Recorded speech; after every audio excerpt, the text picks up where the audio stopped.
Good evening, everyone. It's the 38th meeting of the 26th Council, and we will come to order. Councilor Sanchez is excused this evening, and Councilor Rogers will be on Zoom. All other councilors are present. Councilor Lewis? Madam President, before the moment of silence, I would just ask that we remember Charlie Kirk and his family during the moment of silence. We are going to move on to Scout Troop 166 tonight is going to be coming down. If you want to go ahead and start making your way down.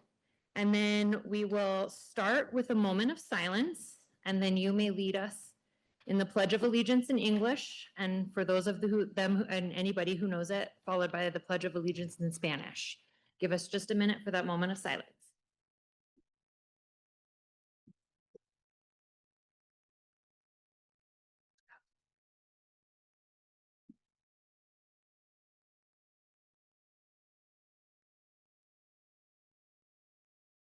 To the flag of the United States of America and to the republic for which it stands, one nation, under God, indivisible, with liberty and justice for all.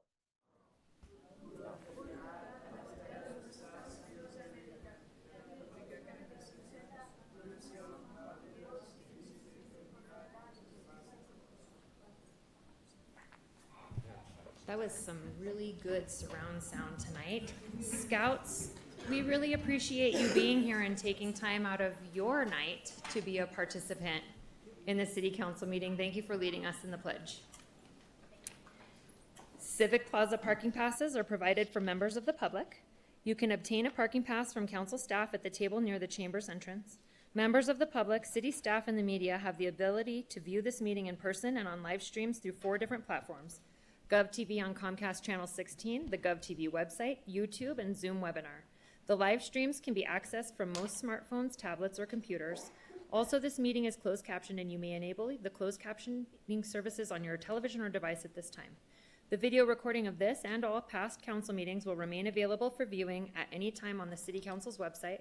Council staff is available via telephone if members of the public need assistance finding those videos online.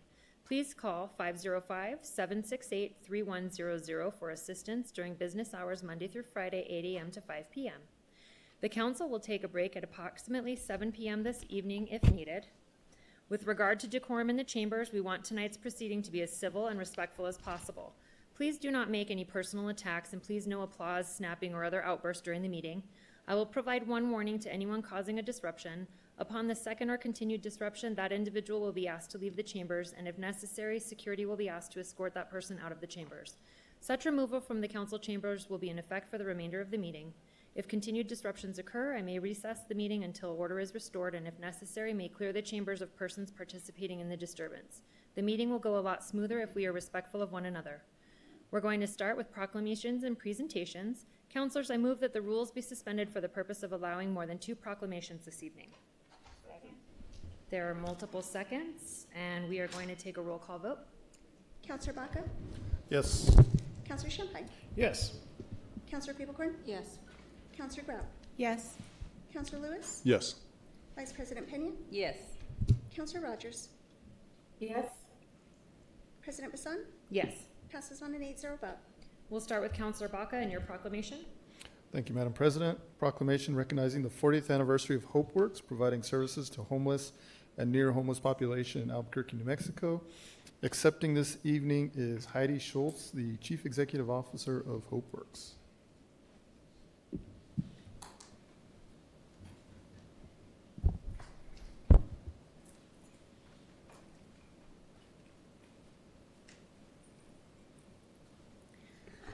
Thank you, Councilor Baca, and thank you all councilors. We are so grateful here to accept this proclamation from City Councilor.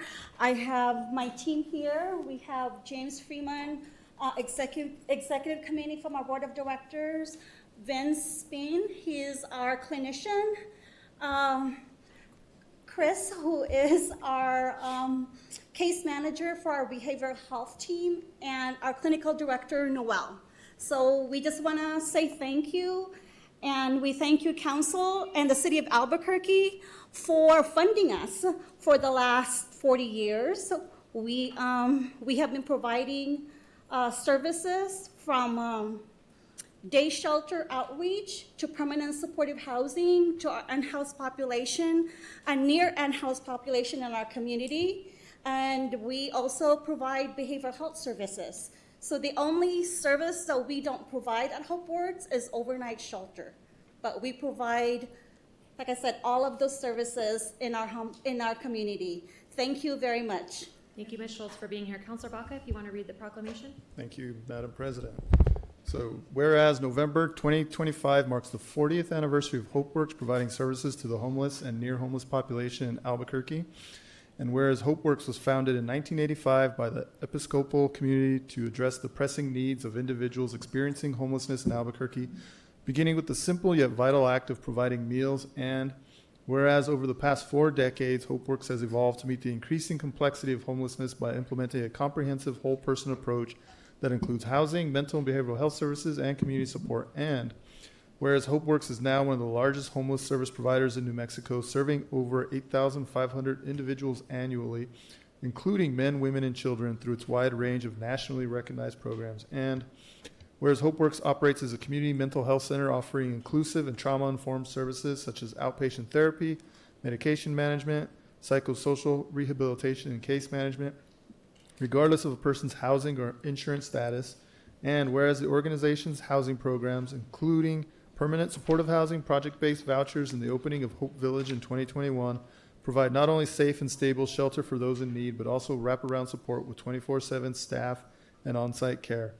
And whereas HopeWorks Day Shelter provides a crucial lifeline to more than 5,000 individuals each year, offering meals, showers, clothing, mail services, and a welcoming environment to rest and connect with support services. And whereas in November 2024, HopeWorks expanded its impact through the opening of the William R. Miller Behavioral Health Building, providing behavioral health services to hundreds of people weekly.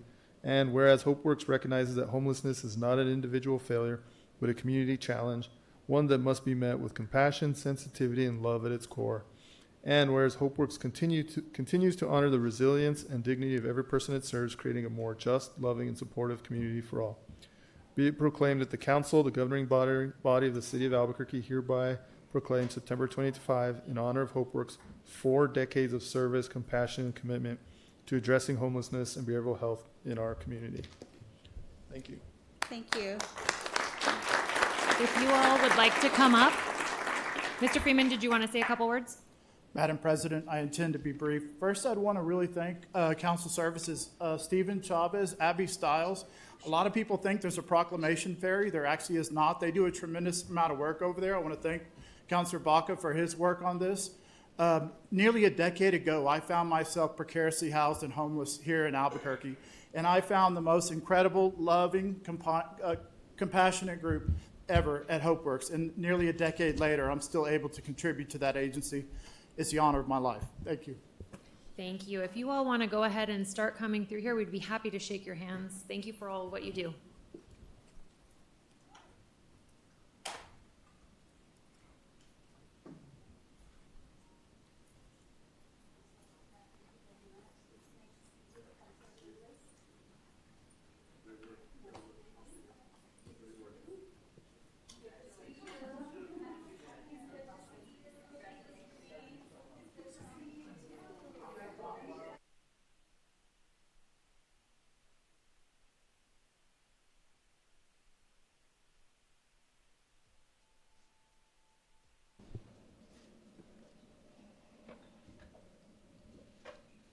Our next proclamation will be Councilor Pena for Mr. Segala.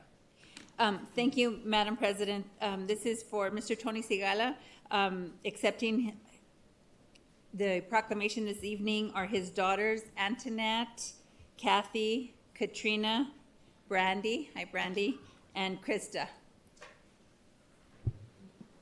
And before we take remarks from the family counselor, Madam Vice President, do you want to start by reading the proclamation? Yes. Doing that first? Yes. Any comments as well from you? Yes.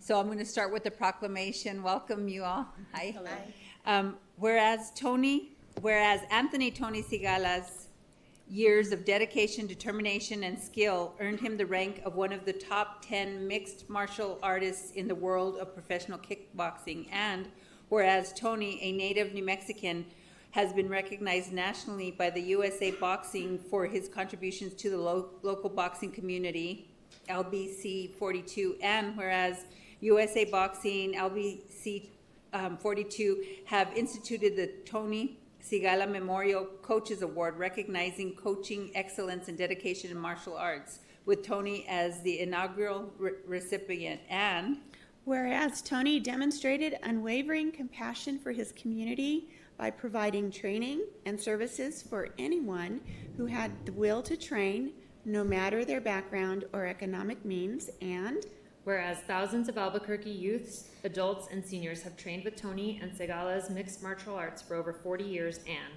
whereas Tony Segala's pupils and students have achieved high levels of success in mixed martial arts, boxing, and fitness, as well as success in life. And whereas National Hispanic Heritage Month recognizes American citizens whose...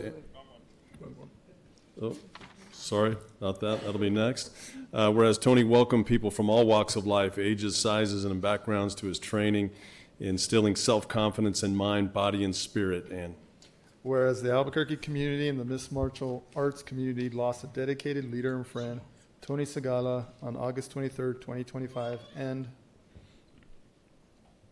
whereas the greater community continues to benefit from Segala's mixed martial arts training and Tony Segala's moral guidance, physical training, and mental resilience. And whereas Segala's mixed martial arts continues to provide quality boxing and martial arts training in Albuquerque. And whereas, in the words of the late Tony Segala, you can't teach heart, you can teach determination. You can't teach determination, but when you show people that they have the ability to rise to the challenge, that mental self-confidence will be the difference, both in the ring and in life. Be it proclaimed that the council, the governing body of the city of Albuquerque, hereby recognizes September 15th, 2025 as Tony Segala Day. So congratulations, ladies.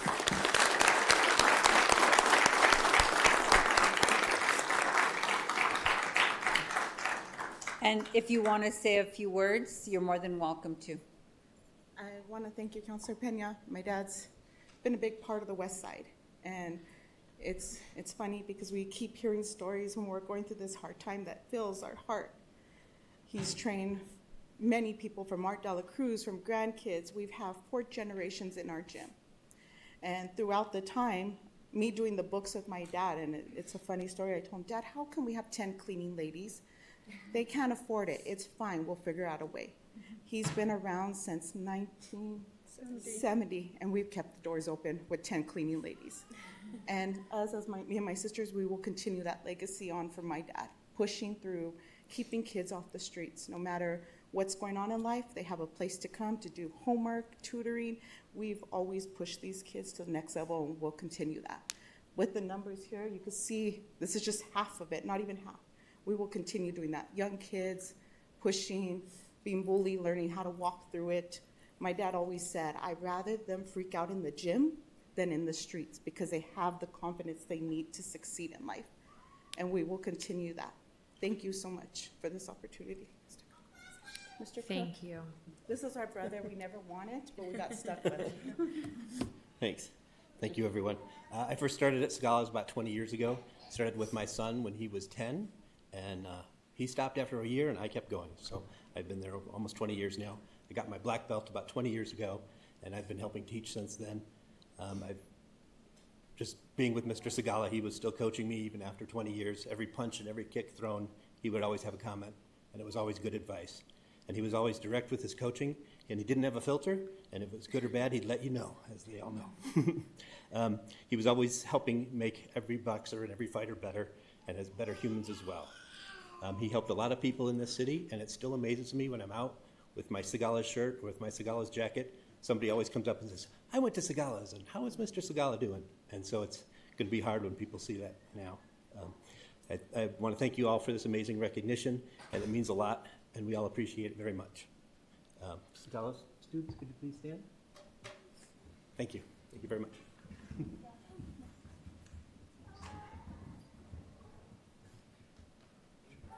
Madam Vice President. Thank you. Thank you. So I just want to say thank you for being here. I am so sorry for the loss of your father. I know it was sudden, but yes, everybody on the west side, if you're from the west side, you knew Cigalas. My kids went there. Like you mentioned, Representative Art de la Cruz, so many people, but not just on the west side. I know people from the other side of the river also that have also been part of his boxing. So just thank you guys for being here. I appreciate you. And I think we're working with GovTV to make sure that we get that video of your dad on GovTV. So thank you all for being here. Thank you. And if the family members want to go ahead and come back right here, that'd be great.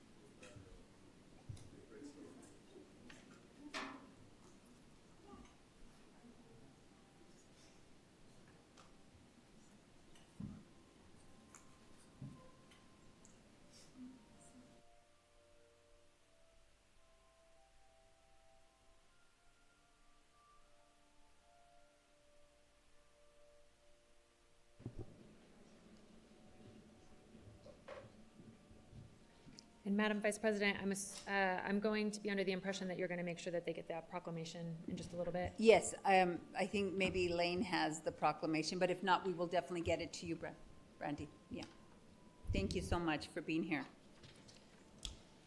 Madam Vice President, you have the next proclamation this evening. Thank you, Madam President. We actually have a couple of folks here to accept the proclamation, Leon Vigil and Cynthia Ariano. Are they here? Oh, there you guys are. Hi, how are you? As you're making your way to the podium, I'll just get started by reading the proclamation. So whereas National Hispanic Heritage Month is a time to celebrate the heritage and culture of Hispanic and Latin Americans, and Whereas the countrywide observation of Hispanic heritage started in 1968 as Hispanic Heritage Week under President Lyndon B. Johnson, and on August 17, 1988, was expanded by President Ronald Reagan to a 30-day period starting on September 15th and ending on October 15th, and whereas the City of Albuquerque recognizes the important presence of Hispanic and Latin Americans and the contributions they have made to our community, and whereas our community is strengthened by the values of family, hard work, faith, resilience, and cultural pride that Hispanic and Latino residents bring to our neighborhoods, and whereas National Hispanic Heritage Month recognizes American citizens whose ancestors originated from Spain, Mexico, the Caribbean, and Central and South America, and whereas the participation of Hispanics in today's economy has become vital for the growth of America, with Hispanics representing one of the major driving forces of economic success for millions of people residing both in and out of the United States, and whereas the Albuquerque Hispano Chamber of Commerce is celebrating its 50th anniversary and is also hosting its Hispanic Heritage Awards on October 18th at the Crown Plaza, and Whereas this year's awards theme is celebrating our past, empowering tomorrow's brilliance, and the awards serve as a grand finale to Hispanic Heritage Month, September 15th through October 15th, celebrating the outstanding achievements of Hispano Chamber member businesses across the region, and whereas the awards showcase the unique tapestry of cultures, community, and entrepreneurs that have been woven together to create a unified Albuquerque, recognizing business owners and business leaders and awarding them for being one of the most significant contributors to the local economy, and whereas the City of Albuquerque affirms its commitment to equity, representation, and opportunity so that Hispanic and Latino communities may continue to thrive and shape the future of our city. Be it proclaimed that the council, the governing body of the City of Albuquerque, hereby proclaims September 15th to October 15th as the City of Albuquerque's National Hispanic Heritage Month. So congratulations. Thank you. Madam President, so if you want to say a couple of words. Sure. On behalf of the committee, half of our committee is over at the Hispanic Cultural Center with the Consulado for to kick off Hispanic Heritage Month. But Thank you, Councilor Pena and all councilors. You know, Hispanic heritage is resilience made flesh, and it's art made rhythm. It's history carried forward in every step that we take as Latinos. And it's the courage of our ancestors and the joys of our tradition, our culture, our food, our faith, our music, the bailes. And it's the power of identity that refuses to be erased. And to honor it, it's not to look back, but it's for us to recognize the living legacy that we continue to create here in Albuquerque. Thank you. Thank you. Thank you. Congratulations. If you want to come up, and I don't have your proclamation, but I'll definitely get it to you. Thank So.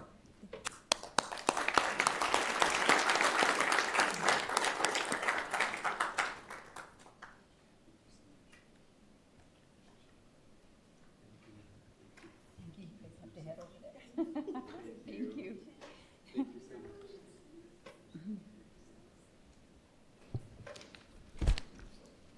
Next, we are going to have a presentation from Mr. Joshua Boone, Chief Deputy District Attorney, who will provide information on the SHIELD unit.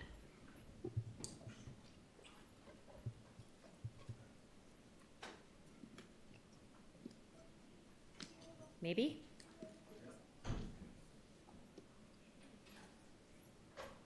There we go.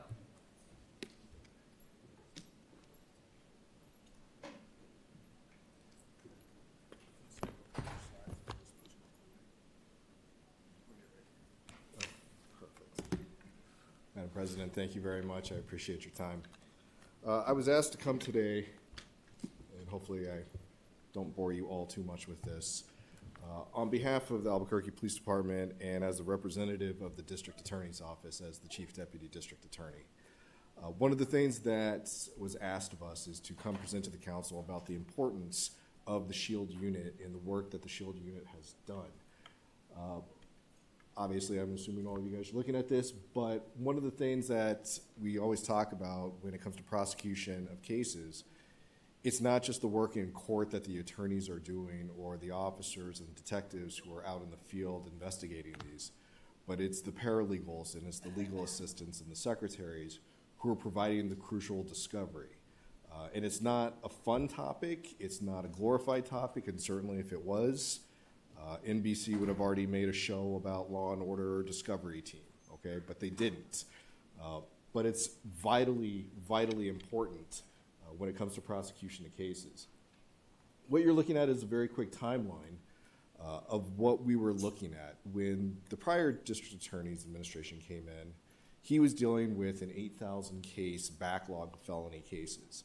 Most of those cases needed discovery provided in order for the district attorney's office to fully investigate these matters. What you will see is the prior district attorney created an intake unit to help the DA's office resolve that. The SHIELD team, which was worked in collaboration with Chief Medina, created a team at the Albuquerque Police Department so that our offices could collaborate and work together on getting that backlog resolved. It also allowed for more things to happen in the future, which is what you can see because in March of 2020, we all know what happened.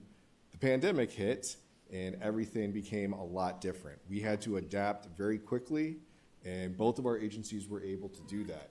We've gone through different iterations of discovery sharing, Case Catcher being one of them, and most recently we've all moved to the Axon Justice System, which has allowed almost instantaneous information sharing between our SHIELD unit and the DA's office so that we can have faster and more efficient convictions, dismissals, diversions, all the things that go into the world of prosecution. This is a requirement. This isn't something that we're trying to talk to you guys about because we're bored about it. These are the statutes. These are the rules that the court has put upon us. And when I say us, not just the district attorney's office, but law enforcement. This is a vital and critical important part that the law enforcement agency plays with our office. If we don't adhere to these rules, cases get dismissed. That's the bottom line. What you will see is, and this is a trend analysis for cases that are just referred, felony cases only, to the district attorney's office. I started with 2017. so that you could kind of get an idea. We were trending upwards, and then obviously in 2020, you see a massive drop, and that was very normal. Across the nation, you would see cases referred to DA's offices drop. What you are seeing is that number going up, which is not great, but it is the reality. We expect in 2025, that is cases to date as of September 15th. I'm sorry, September 7th from last week, I apologize. But we anticipate felony referrals being close to 10,000. We don't go on all those cases. Many of those cases are declined, and many of those cases are diverted into non-criminal justice system resolutions. But we still have an obligation. Law enforcement still has an obligation to provide discovery so that we can fully assess every case for every victim, and quite frankly, for every defendant as well. Over time, we have been working together. These are just some of the ideas that we've come with and how we have collaborated since 2018, really, when Chief Medina took over, District Attorney, now Attorney General Raul Torres was at the office, and now continuing on with DA Breckman. So we continue this to go together, but what we would impress upon the council is it doesn't seem like the most glorified thing. It's not more prosecutors. But what this does is it takes the discovery aspect away from officers. It prevents them from having to sit in front of a computer and upload a video for 3 hours, getting it over to our office. This allows paralegals to do that work. It keeps officers in the street, in the field, doing the critical job that they need to do. That should be it. And stand for questions if there are any. Counselors, any questions? Counselor Champagne? Thank you, Madam President. Thank you for the presentation and the time today. A couple counselors, well, not a couple counselors, several people have kind of asked me, what does the SHIELD unit do? And as a former APD officer myself, I couldn't explain it completely. So that's why I had to kind of ask for this and requested it in that sense. You assist officers to take some of the responsibility away from them. Is that correct? Thank you for the question, Madam President, Councilman. Yes, that is exactly what we are doing. The SHIELD unit, that is their job. We want the officers to go out, they're wearing their body cams, they're collecting evidence, and not to make fun of anybody, but at certain times when people were officers, it was a police report and maybe a belt tape that was being recorded. Discovery today for an officer is cameras, vehicle cameras, if you're collecting ring cameras, cell phone data, dumps, surveillance. There's so many different things that come into play now for officers that they have to think of when they're doing this. This allows them to collect it and then give it to trustworthy paralegals to then provide. It allows them to not have to sit and just do paperwork, and calling paperwork discovery now. And Madam President, does that include, is it felonies or misdemeanors? Is that all of them? Is it shopliftings as a misdemeanor? Is it, what does it encompass? Thank you. That's a very good question, Madam President, Councilman. The number that we showed you on the screen is only felony referrals that the DA's office takes, but it is required in every single case.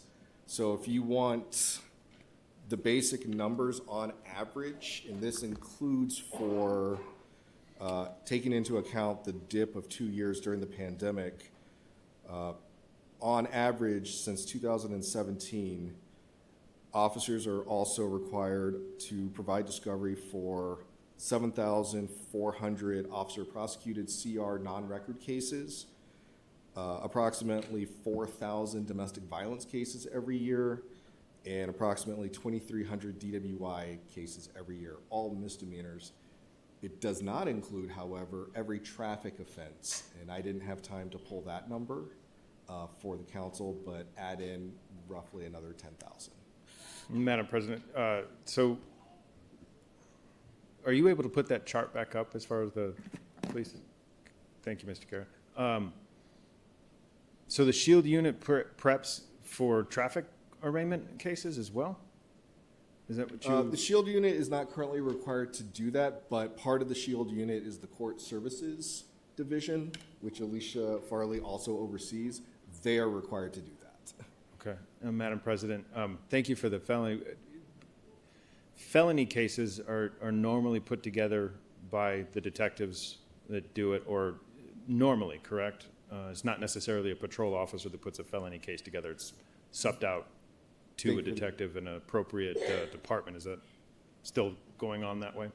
Madam President, Councilman, yes, if it's a felony case, if there's an assigned case agent detective, they are ultimately responsible for it, but every patrolman is still required to make sure that they account for their own discovery.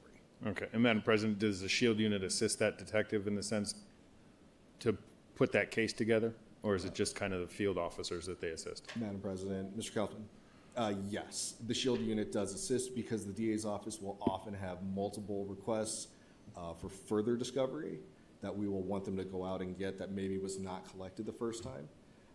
And after reviewing cases, other things may come up after doing interviews. We will ask those agents to go out. We will request the SHIELD unit to assist us with that. Okay. And as the, Madam President, as the chart shows, it does show it. 17, you pulled from 17 to 19, the trend were going up. Pandemic hits in 20, and obviously the cases drop in 21, and then you see the trend going back up again. So you obviously are doing a lot of work and a lot of assistance with officers. Simply yes. Okay. Madam President, do you, and this is just out of curiosity from a professional standpoint of what the cases that I put together, the amount of work that goes in, do you find that there's an issue with a disconnect when it comes to the trial, being that the officer or the detective isn't putting the case together per se, it's legal aids? Does the defense attorney question that a lot? That's a very good question, Madam President, Mr. Councilman. Defense attorneys, and I say this having been a defense attorney for 12 years before I went to the DA's office, they will question everything, and they should. But what we have seen is most of our officers, detectives, whoever's assigned to the case, comes in fully prepared before they do it. So we are not worried about that aspect of it. We have a really good working relationship with SHIELD and Albuquerque Police Department on authentication of special discovery, or if we have any special issues. We work very closely in trial prep so that we don't lose cases on issues like that. Perfect. Madam President, just a few more questions, just out of, right off the top of my head. So we track the felonies, we tracked misdemeanors as well? Yes. Okay. And Madam President, as far as the tracking goes through, do you pay attention to the case that were assigned and stuff? Do we pay attention and track cases that are dismissed, cases that are lost, cases that are fully successfully prosecuted and such? Madam President, Mr. Councilman, yes, we do keep track of that, if you will. This chart simply just gives us the referrals that were sent to our office, but to make us better, to make the police department better, we are all tracking what we're doing and the outcomes of those cases. Okay, not just felonies, but say, like you said, like domestic violence, shopliftings, working with the state as far as the culmination of the shopliftings now that the state passed that law that we're gathering all of them and linking them as one kind of as a RICO case sort of deal. Is we're tracking that too? DWIs? Madam President, yes, we do. Okay. Thank you, Madam President. Thank you. Councilors, any other questions or comments? I have a couple. So would you say that probably on all the other types of cases, do they trend similarly to this graph here? Very good question. Thank you. Madam President, yes, is the simple answer. We did not put together a fancy chart for the misdemeanors for you, but I can certainly provide that to you if you would like. But So you will find that chart where it has the dip for the COVID years, and then you're seeing the numbers go back up. Okay, great. And then when you talk about deciding for referrals, is that something where you're still utilizing the Arnold tool for that, or is that just one aspect depending on, or is it totally something separate? Madam President, I believe it would be something separate. Okay, I think so too. It's been a hot minute since I've had a conversation about the Arnold tool, but I just wanted to clarify and make sure that it's not necessarily how you determine referrals for some of these. Madam President, no, that is not how we determine referrals. We do not use that tool for referrals. Thank you very much. I appreciate you being here. It doesn't seem like there's any more questions, but we appreciate the brief explanation, and I'm sure that we'll reach out if there's some additional questions. Thank you very much. I appreciate everybody's time. Thank you. Counselors, we're going to move on to the journal. I move approval of the September 3rd journal. Second. There's a second by Madam Vice President. Madam Clerk? Counselor Baca? Yes. Counselor Champagne? Yes. Counselor Fablecorn? Yes. Counselor Grout? Yes. Counselor Lewis? Yes. Vice President Pena? Yes. Counselor Rogers? Yes. President Bassan? Yes. Passes on an 8-0 vote. Moving on to communications and introductions, I move that the rules be suspended for the purpose of placing EC 487 on tonight's agenda for action. EC 487 is the mayor's appointment of Mr. Martin E. Mathiasen to the Accountability and Government Oversight Committee. There's a second by Counselor Champagne. Madam Clerk? Counselor Baca? Yes. Counselor Champagne? Yes. Counselor Fablecorn? Yes. Counselor Grout? Yes. Counselor Lewis? Yes. Vice President Pena? Yes. Counselor Rogers? Yes. President Bassan? Yes. Passes on an 8-0 vote. I move that the rules be suspended for the purpose of placing EC 488 on tonight's agenda for action. EC 488 is the mayor's appointment of Brianna Y. Perea to the Early Head Start Program Governance Advisory Committee.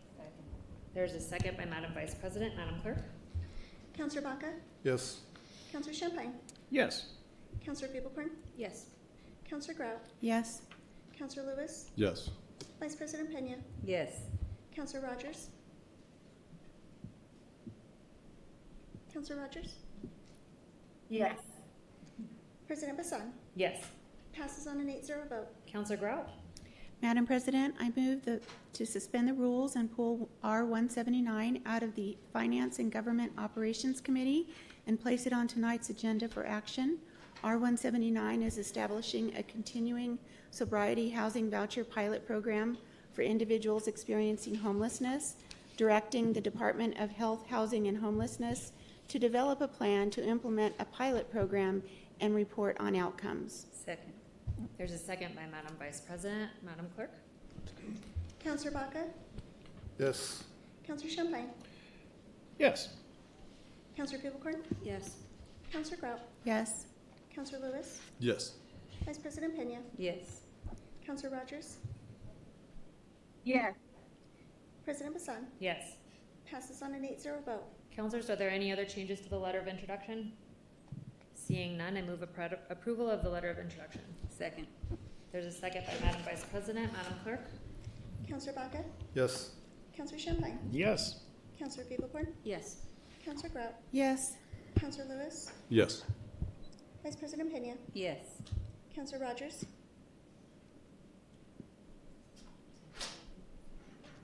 Counselor Rogers? I think that she didn't quite hit mute. Counselor Rogers? I'm sorry, I didn't hear that first part. The motion is for approving the letter of introduction, and it's on your vote. Yes. President Bassan? Yes. Passes on an 8-0 vote. Next on the agenda is reports of committees. Counselor Champagne? Thank you, Madam President. The Finance and Government Operations Committee met on Monday, September 8th, 2025, and reports out the following items. In the matter of EC 437, 440, 443, 444, and 465, that they be approved. In the matter of 083, that it do pass as substituted. In the matter of R171, 172, 173, 179, 180, and 183, that they do pass. And in the matter of R174, that it do pass as amended. I make a motion to accept the committee report. There's a motion and a second by Counselor Grout. Madam Clerk? Counselor Baca? Yes. Counselor Champagne? Yes. Counselor Fablecorn? Yes. Counselor Grout? Yes. Counselor Lewis? Yes. Vice President Pena? Yes. Counselor Rogers? President Bassan? Yes. Passes on an 8-0 vote. Next is deferrals and withdrawals. Counselors, any deferrals or withdrawals tonight? Seeing none, we're going to move on to the consent agenda. For those individuals on tonight's consent agenda who are being appointed to serve on a board or a commission, thank you for your willingness to serve. Are there any changes to the consent agenda? Madam President. Councilor Lewis? Madam President, I wanted to just take EC 2547 off consent. 487? Yes. All right. Any other changes to the consent agenda? Seeing none, I move approval of the consent agenda. Second. There's a second from Madam Vice President. Madam Clerk? Counselor Baca? Yes. Counselor Champlain? Yes. Counselor Paplecorn? Yes. Counselor Grout? Yes.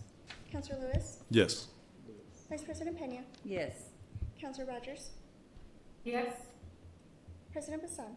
Yes. Passes on an 8-0 vote. Councilor Lewis, EC 25487? Thank you, Madam President.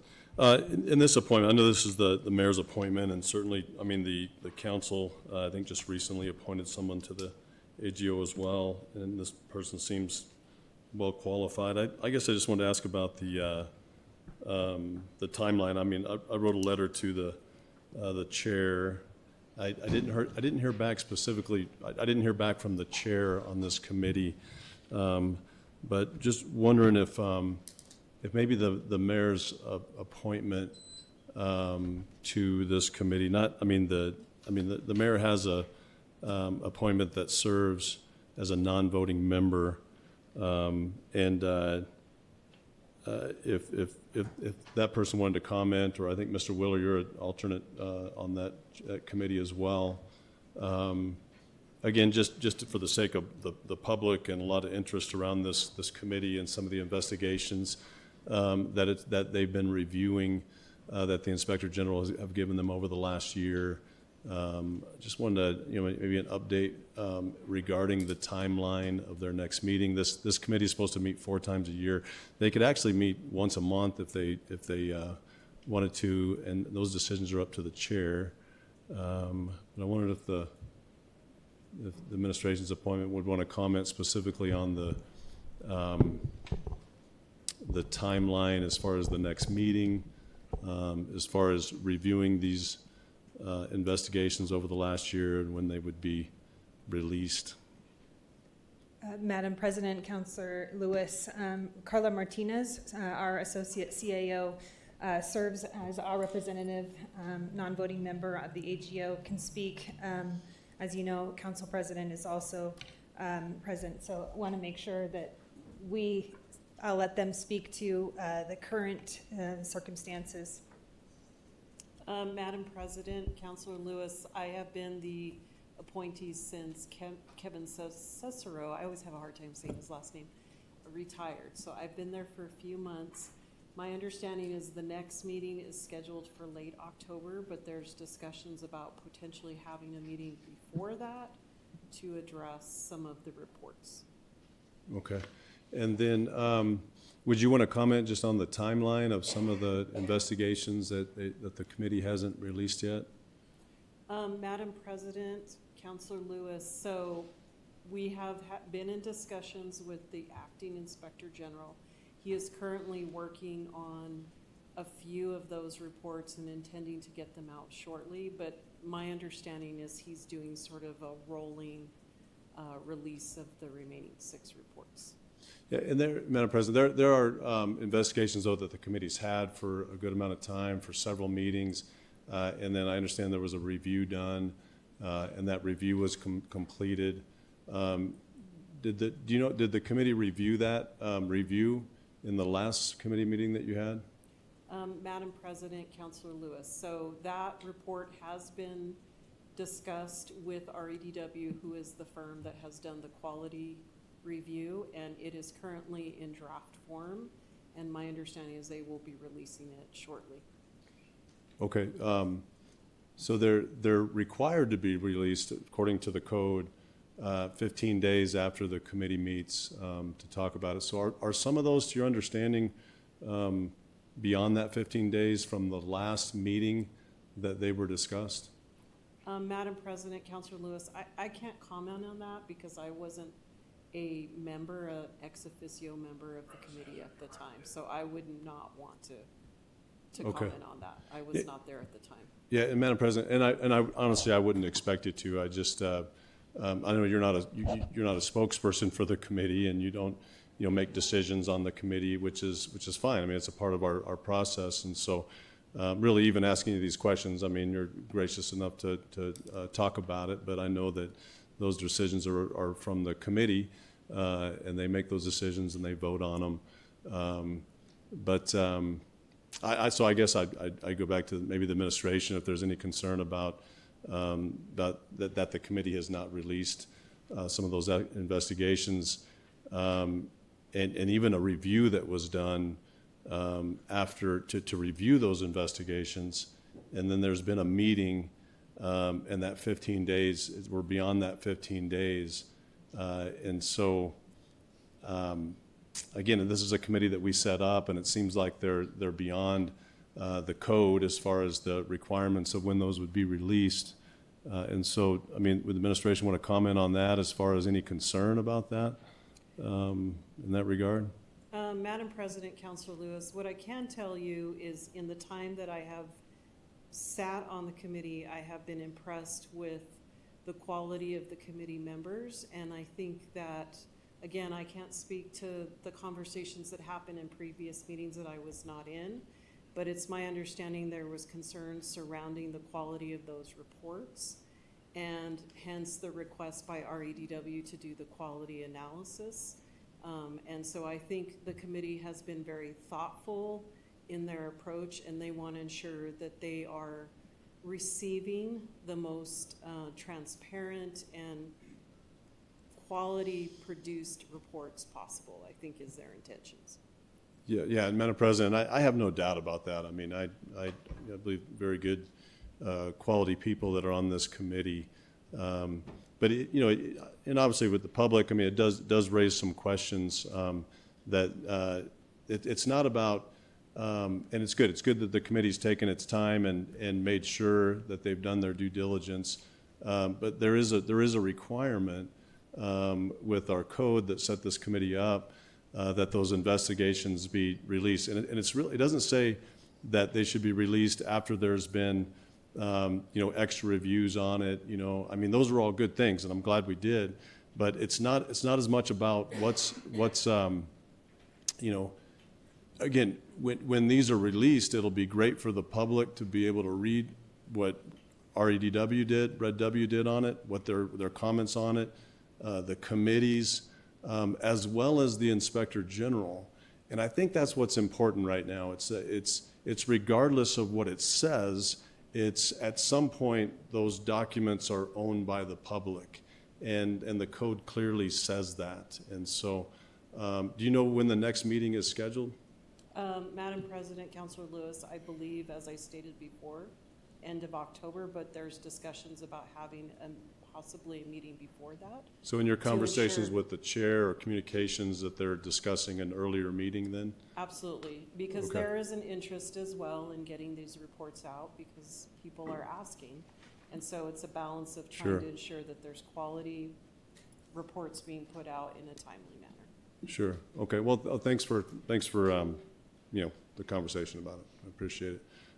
Madam Chair, and I move approval. There's a motion and a second. Madam CAO? Madam President, thank you. Councilor Lewis, I was just going to speak to the fact that we believe that they are adhering to the calendar requirements related to the ordinance passed by City Council, and legal counsel and the members have been paying very close attention to that ordinance for the Inspector General and independent auditors ordinance. So, Madam Chair. And no, I'm sorry, hang on one second, just please, Mr. Lewis, Councilor Lewis. Ms. Coulidon, I do have a question as well. I also sit on this committee. I'm an ex officio member, and so I sent out a press release last week, I believe, regarding the timeline answering a lot of your questions. Councilor, we'll make sure if staff can make sure to forward that again, I would be grateful. Ms. Coulidon, do you know, in that timeline, we had a meeting of the AGO committee where we ended up deferring the committee that votes. I'm an ex officio member, I do not vote. Those voting members decided to defer these reports, and I believe, and I would like you to clarify and correct, and if Ms. Keefe, if you want to verify as well, it is within the ordinance parameters that these reports can be deferred one time. And that is all that has happened. And since then, there have been some extra safeguards actually put in by the committee. And so can you please answer, is the AGO committee actually in violation of any city ordinance and their behavior? Madam President and councilors, as far as the ability of the AGO to defer for one meeting, my understanding is that they're in compliance with that. The ordinance does allow for one deferral, and after that point, the committee is required to either act to approve or not approve the reports, and that's when the 15-day timeline kicks in that Councilor Lewis was referring to a moment ago. And the 15 days hasn't happened yet because the committee has not had a presentation of the reports since they wanted to go ahead and put in community safeguards to make sure that there was an independent, proper investigation conducted. And so there was a third-party company hired to do these evaluations, and they have just finished finalizing some of the reports. They're working on getting it to the committee soon.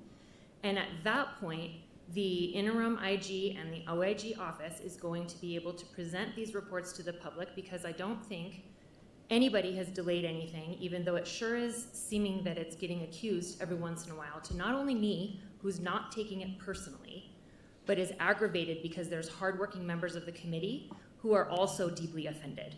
And I think that it is insulting to insinuate that we are sitting here and we are trying to hide things from the public, which we are not. I think that what the public has been asking for is wanting to make sure that what the investigations are fully released at some point in time, which they will be, everything from the beginning until now, including the former IG's investigation. And I want to make sure that the public knows that we're here to try to make sure that they get quality reports, not something that's opinionated that goes against the Green Book, which is what the OIG's office is supposed to be following. And so I'm going to fiercely defend this committee, and I would appreciate some clarity. Ms. Keefe, I don't know if there's anything that you would like to disagree with as far as any potential violation to any ordinance. Madam President, there has not been a violation of the ordinance. They had the right to defer once. They did defer. At the next meeting, they will then either vote to approve or approve, but that next meeting has not happened because of the review and because the OIG is continuing to make revisions based on the feedback from REDW. And Ms. Keefe, or Ms. Coulidon, is it illegal for the committee to have sought the advice and evaluation of a third-party review? Madam President, no, the ordinance expressly allows them to hire consultants to conduct reviews. Thank you. Councilor Lewis? Thank you, Madam President. Yeah, I mean, these are good discussions, and certainly our job as a council and an interest, I have an interest to ensure that committees, like this are simply, following the code. And so I think to ask questions about confirming that and verifying that is certainly the work of the council here.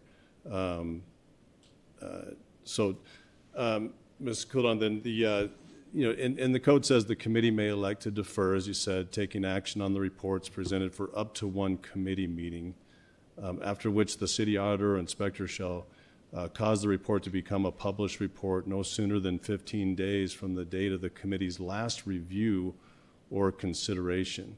And so again, I just want to confirm the timeline. The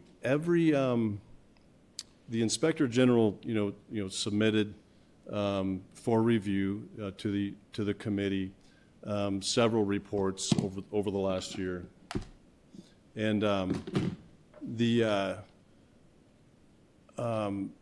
so I mean, could you verify that every single one of those reports, that all those reports from the very beginning, that they only had one hearing, so from the time that they were heard to the and then to the second meeting after that, that they followed this here, so that they had a 15 days after that. So all of them. I understand that there might have been some of them, or maybe all of them. I just want to confirm. But everyone from the last year, from the very first one that was submitted to the committee reviewed, that they followed this exactly. Madam President, Councilor Lewis, if I understand your question correctly, I think you're asking about the reports that have not yet been released and the number of times they've been considered by committee. Is that correct? Yes. So again, there's multiple reports, you know, and some that I think were submitted at different times, at different meetings. And so, and again, the timeline's simple. It's one meeting. They're presented officially with the report, right? They can defer it up to one meeting, you know, so that would be maybe 3 months until the next meeting. And then according to the code, it's 15 days after that meeting. So every report that was given from the Inspector General to the committee has followed those guidelines at this point? Madam President, Councilor Lewis, I don't want to give you incorrect information, but it's my understanding that the reports that have not yet been released have only been heard one time by the AGO committee, but I will defer to others that might have more personal knowledge. Madam President, it's not true that they were submitted at different times. My understanding is the IG may have completed them at different times, but there were 9 reports that were all submitted at once to the AGO the week prior to a meeting, and that they initially deferred that meeting to have more time for themselves, then heard them at a meeting, and I have to say I don't remember now. I feel like this was in March, but I'm not remembering exactly, and then voted to defer 6 of them. 3 of them were published. Okay, and Madam Chair, thanks. I think this is good discussion then. I appreciate it. I certainly, you know, when members of the public and people are asking about this, then I think this is a good conversation to refer them to. And this is, again, this is a committee that there's not a spokesperson for it. I mean, these are folks that we've appointed, so there's no spokesperson for them, and the chair hasn't, you know, commented on these, and yet we wrote the ordinance, and so I think it's important to have the discussion about it. I appreciate it. I don't think you know, anything is meant personally against anyone. If anyone, you know, I mean, the public has raised, you know, concerns and questions about it, and so, I mean, this is, I mean, council business, and that's how we, you know, should get business done, and confirming these things together, you know, as a committee. Thank you, Madam President. Councilors, any other questions or comments? The motion is for approval of EC 487. Madam Clerk? Councilor Baca? Yes. Councilor Champagne? Yes. Councilor Beeblehorn? Yes. Councilor Grau? Yes. Councilor Lewis? Yes. Vice President Pena? Yes. Councilor Rogers? I'm just a no. Councilor Rogers? Yes. Thank you. President Bassan? Yes. Passes on an 8-0 vote. Moving on to announcements. Councilor Grau? Thank you, Madam President. There will be an Intergovernmental Legislative Relations Committee meeting on Wednesday, September 24th at 3 p.m. via Zoom video conference. Councilor Peeblehorn? Thank you, Madam President. There will be a Land Use Planning and Zoning Committee meeting on Wednesday, September 24th at 5 p.m. here in Chambers, basement level of Albuquerque Government Center, and this will be a hybrid meeting. Moving on to financial instruments. Councilor Rogers, 096. Thank you, Madam President. 096 is approving a project involving Pacific Fusion LLC pursuant to the Local Economic Development Act and city ordinances. The city's implementing legislation for that act to support the acquisition, construction, and improvement of a facility for the commercialization of fusion energy production to be located in Albuquerque, New Mexico, and authorizing the execution of a project participation agreement and other documents in connection with this project, and making certain determinations and findings relating to the project, including the appropriation of funds, ratifying certain actions taken previously, and repealing all actions inconsistent with this ordinance. I move for a due pass. Second. There's a second by Councilor Feeblehorn. Councilor Rogers to open. Thank you, Madam President. We have today with us Director Max Gruner, who's going to introduce the project for us. We also have Christopher Chavez, who will help us with the staff analysis. We have Curis Muirhead available for any questions on our city bond process. And we also have some folks attending via Zoom from Pacific Fusion that will present on behalf of the company. So we'll take it over, Max Gruner. Director, good evening. Madam President, good evening, councilors. My name is Max Gruner, Director for Economic Development. I'm here to present a project by the name of Pacific Fusion for the consideration of council. As we always do, we will present the project holistically. I do want to make note that there are two votes for two distinct incentive packages, one referring to the Local Economic Development Act funding, the other one to the Industrial Revenue Bond tax abatement for this project. As Councilor Rogers mentioned, I have with me today my colleague Chris Chavez. We have Bond Counsel Chris Muirhead with us, who will stand for any questions regarding the IRB. Also have my colleague, Director Mark Roper, the State Economic Development, with me. We have a delegation from the company on Zoom, I believe, available virtually. And then we also have 5 individuals who would like to speak in favor of this project, including Tom Jenkins from the Greater Albuquerque Chamber, Ernie Sidabaca from the Hispano Chamber, Joy Forehand from CNM, Steve Chavez from Mesa del Sol, and Chad Matheson from area. Councilors, in the spirit of full transparency, I do want to point out that this is an atypical project. I'm bringing a project to you. We are still in a competitive posture for this project. We are competing with 2 municipalities in California. I don't typically bring a project to you until the company has decided that, yes, indeed, upon approval, they will come to Albuquerque.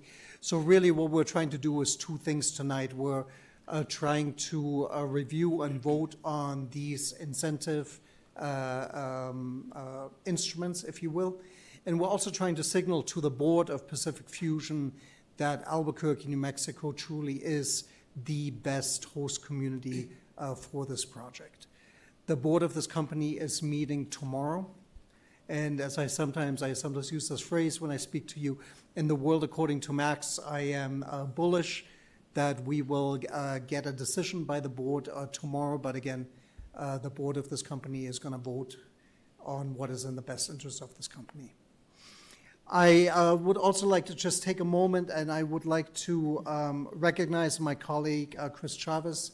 Because of the date of the board meeting, we were pressed very hard to get this project to City Council for consideration tonight. And so, Chris, I don't know how you did it, but thank you very much for pulling this off. And I also would like to publicly state that we would not be here if it wasn't for the city's planning department. Alan Varela and his whole team were absolutely instrumental in communicating to this company that Albuquerque, Mesa del Sol is indeed the best viable site for this project. This project constitutes $1 billion in investment into the city of Albuquerque. We're looking at somewhere between 200 and 250 well-paying jobs, the average salary being $150,000. Councilors and Madam President, I'm of an age where, the only captain to Starship Enterprise is Captain Kirk. That Starship has always flown on fusion. Fusion has been that crown jewel for energy production. The machine, the Z machine, which this company is using and putting on steroids to bring into proximity hydrogen atoms, and through a pulse technology creating a tremendous amount of pressure to create free energy. This has always been the crown jewel of what it means to make affordable, available energy. Proof of concept was created in 2023. There are now globally 3 companies that have a shot of accomplishing this successfully, and we're absolutely proud that Pacific Fusion, as one of those companies, is looking seriously at Albuquerque. I will also mention to Council that Pacific Fusion raised $1 billion in their Series A fundraising, and I bring this up because, look, I'm not a fusion engineer, But I do know that investors do their due diligence when they look at companies, when they decide where they're going to invest, when they're going to invest. So I am bullish on this company. And without further ado, I will pass it along to my colleague, Chris Chavez, for the formal staff analysis. Good evening, Mr. Chavez. Thank you, Max. Madam President, councilors, thank you for having us here today. Today, I'll provide the staff analysis for 2 incentive transactions for Pacific Fusion Corporation. The company is requesting both an industrial revenue bond and LEDA funding in support of their project. Pacific Fusion was founded in 2023 with a mission to power the world with abundant, affordable, clean energy.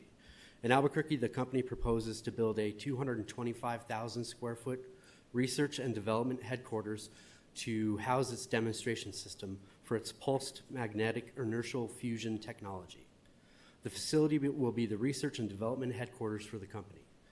The facility will demonstrate that it is possible to get more fusion energy output than the energy input, a fusion milestone known as net facility gain. Proving these conditions is an essential milestone to building a power plant and putting carbon-free electricity on the grid. The demonstration system is not a power plant. It is a fusion research facility. It will not produce electricity, and it will only be pulsed about once per day. Pacific Fusion will build a facility on 17 acres of vacant land located in Mesa del Sol. The project facility will be constructed in 2026 and 27 and be fully operational in mid-2027. The present IDO district for the project is Planned Community Zone District. Allowable uses in this district are negotiated on a case-by-case basis. The applicant has requested and received approval for conditional use to allow for a research or testing facility. The zoning hearing examiner approval was received July 30th, 2025. And at the August Environmental Planning Commission meeting, the company requested and was granted a text amendment to the Mesa del Sol Level B Master Plan in support of the project. On that same day as the EPC hearing, the project also received a unanimous recommendation from the Albuquerque Development Commission. And today, the company is requesting $776.6 million in city-issued industrial revenue bonds and is also seeking LEDA funding in the amount of $1 million. The state has agreed to provide $9 million in LEDA funds, and the city would be the fiscal agent for those state funds.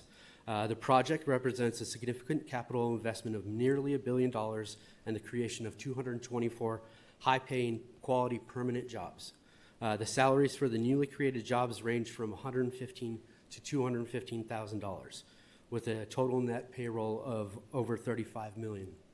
The company anticipates continuing to use the state's JTIP program, and the project is expected to also create 288 indirect and induced jobs. The project will lead to the creation of nearly 1,000 construction jobs sourced from local labor pools. The IRB project includes a fiscal impact analysis from UNM.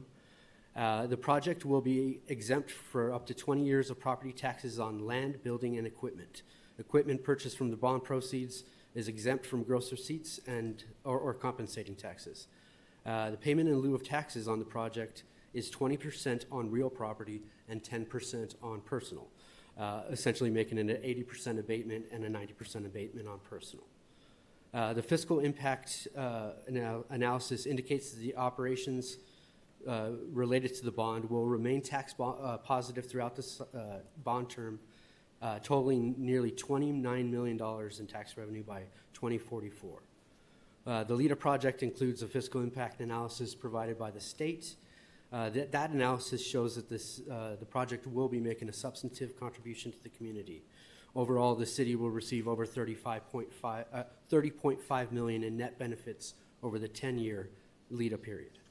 The project is estimated to have a total overall economic impact of $1.17 billion and an overall net benefit of more than $57 million over the 10-year period. IRB 26-1 is a qualified project as defined by the State's Industrial Revenue Bond Act and city enabling legislation. LEDA 26-1 is a qualified project as defined by the state's Local Economic Development Act and city enabling legislation. The project will make a positive substantive contribution to the local economy and community by creating over 200 jobs, high-wage economic-based jobs, and through an investment of nearly $1 billion. The project complies with the adopted city plans and policies and meets community economic development priorities and objectives. The project adequately meets the evaluation criteria established by the city for both LIDA and IRB projects, including the requirement that the city recoup the value of its investment over the term of the agreements. So, based on the above findings, staff recommends the approval of both IRB 26-1 and LIDA 26-1 as proposed in the project plan application.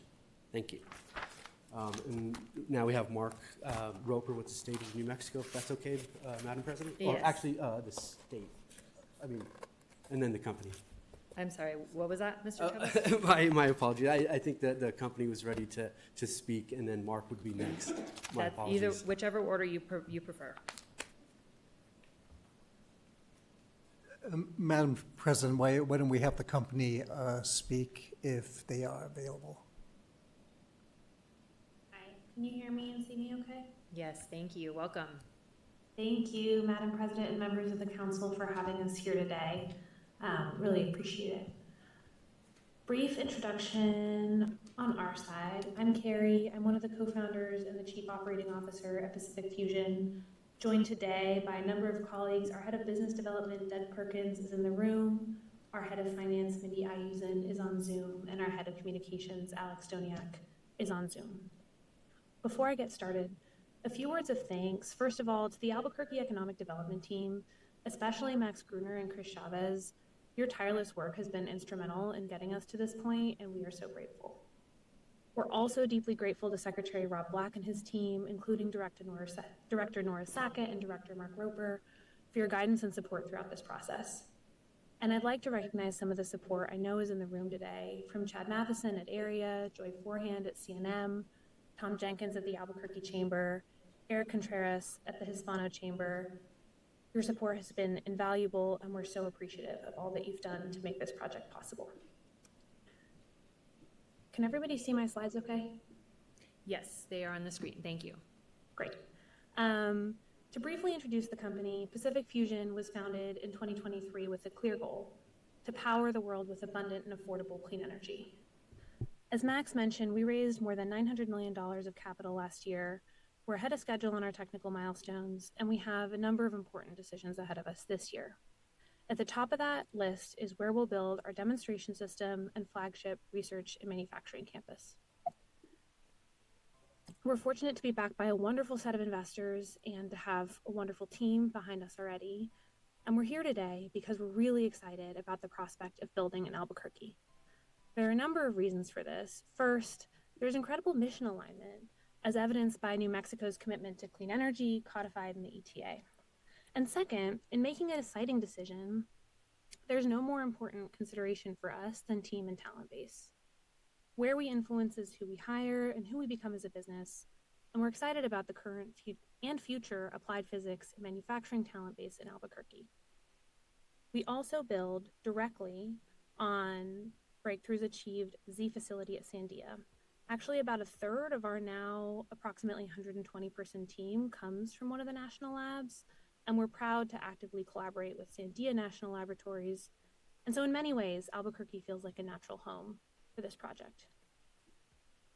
As Max and Chris mentioned, this project would represent $1 billion scale investment in New Mexico, and as such, directly benefit the community in numerous ways. First, the project would bring at least 200 permanent jobs to Albuquerque, plus hundreds more to the region when you consider all of the construction work and supporting services required to make a project of this scale successful. Second, this investment would build on New Mexico's leadership in inertial fusion and bring the state to the forefront of clean energy innovation, which is of course well aligned to the master plan for Mesa del Sol. And finally, as I mentioned earlier, an investment for us in a site is by nature also an investment in our future team. We're still early in defining what educational partnerships could look like, but we're committed to engaging with local universities, colleges, and school districts to ensure that we can meet our workforce needs and create the kinds of educational partnerships that directly lead to career opportunities at Pacific Fusion. I'll talk more about the facility in a moment, but thought it might be worth briefly providing some context on fusion for those who aren't familiar. Fusion powers the sun and our stars.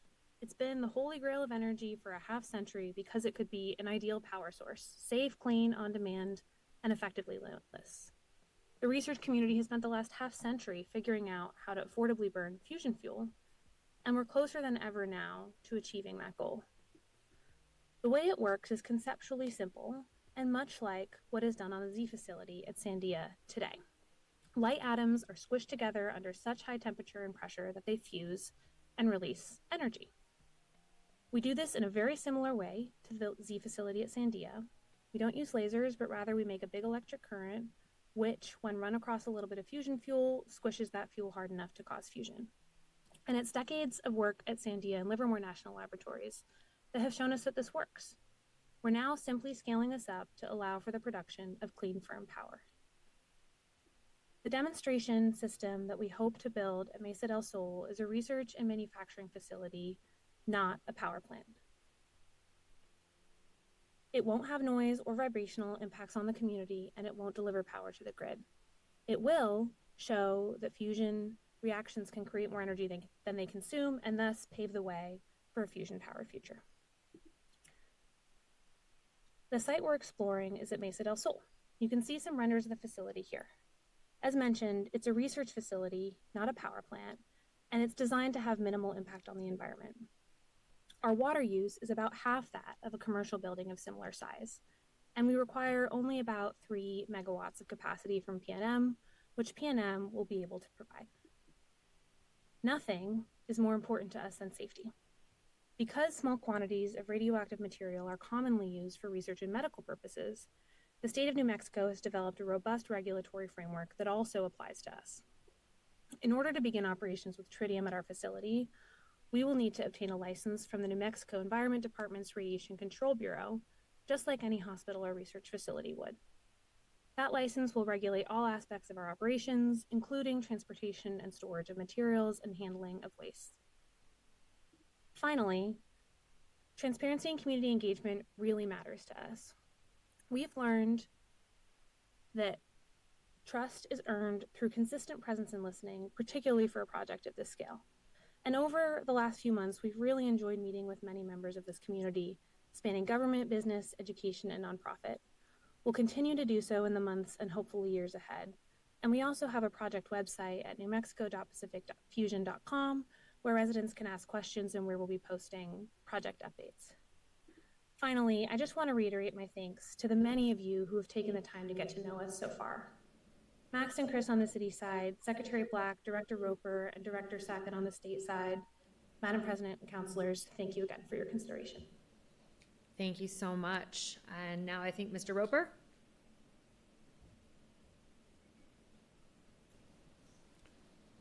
Madam President, members of the council, my name is Mark Roper. I'm the Division Director of Economic Development for the state of New Mexico. And you've heard the numbers, you've heard all the good things, 1.1 billion, over 200 high-paying jobs. I don't need to reiterate those, but I just did because they are important. But as you can tell by the color of my hair, I've been around a while. And throughout that entire time, I've heard about how New Mexico is the place where great ideas are born and then they're gone someplace else to be made. This is an opportunity to change that. This is an opportunity to make Albuquerque the home to fusion. Technology that came out of Sandia National Labs is not going to be developed in California. It's going to be developed in New Mexico.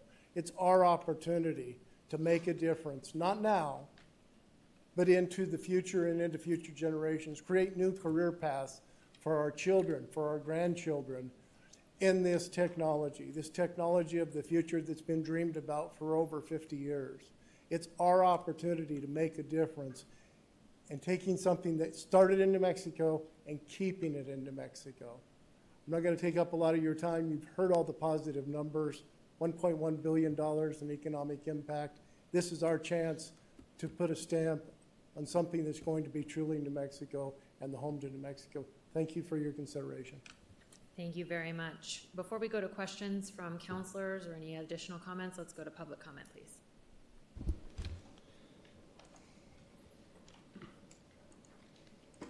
Thank you, Madam President. First up, we'll have Tom Jenkins, followed by Eric Contreras.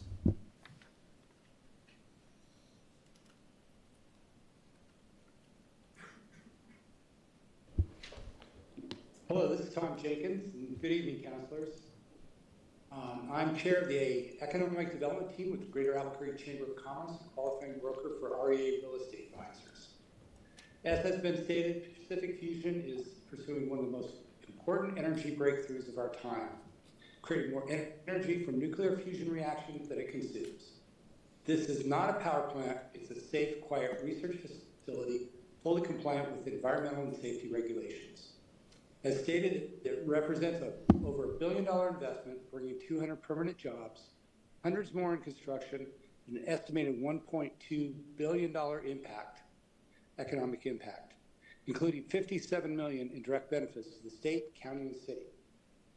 Albuquerque is uniquely positioned with Sandia National Labs, a skilled workforce, and a strong clean tech ecosystem make Albuquerque an ideal location. Adjacent to the preferred site in Mesa del Sol, I'm currently marketing 5401 Watson. We recently entered into a lease agreement with the State of New Mexico Environmental Department, and I can share with you both the building owner and the Environmental Department have expressed to me support for this project. This is more than landing a single project, it's about building an industry. Just as nuclear research fueled Albuquerque's growth in the 1950s, fusion research could define our next chapter, making the city a global hub for clean, limitless energy. This is a once-in-a-lifetime generational opportunity, and we urge you to approve Pacific Fusion's request and bring this historic investment to Albuquerque. Thank you. Eric Contreras, followed by Chad Matheson. Mr. Contreras, you're muted. You're muted.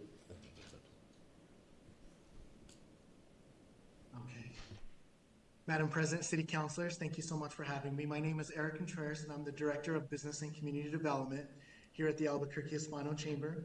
Today, I'm representing myself and our President and CEO, Sir Ernie de Baca, in support of the Pacific Fusions Initiative here in Albuquerque.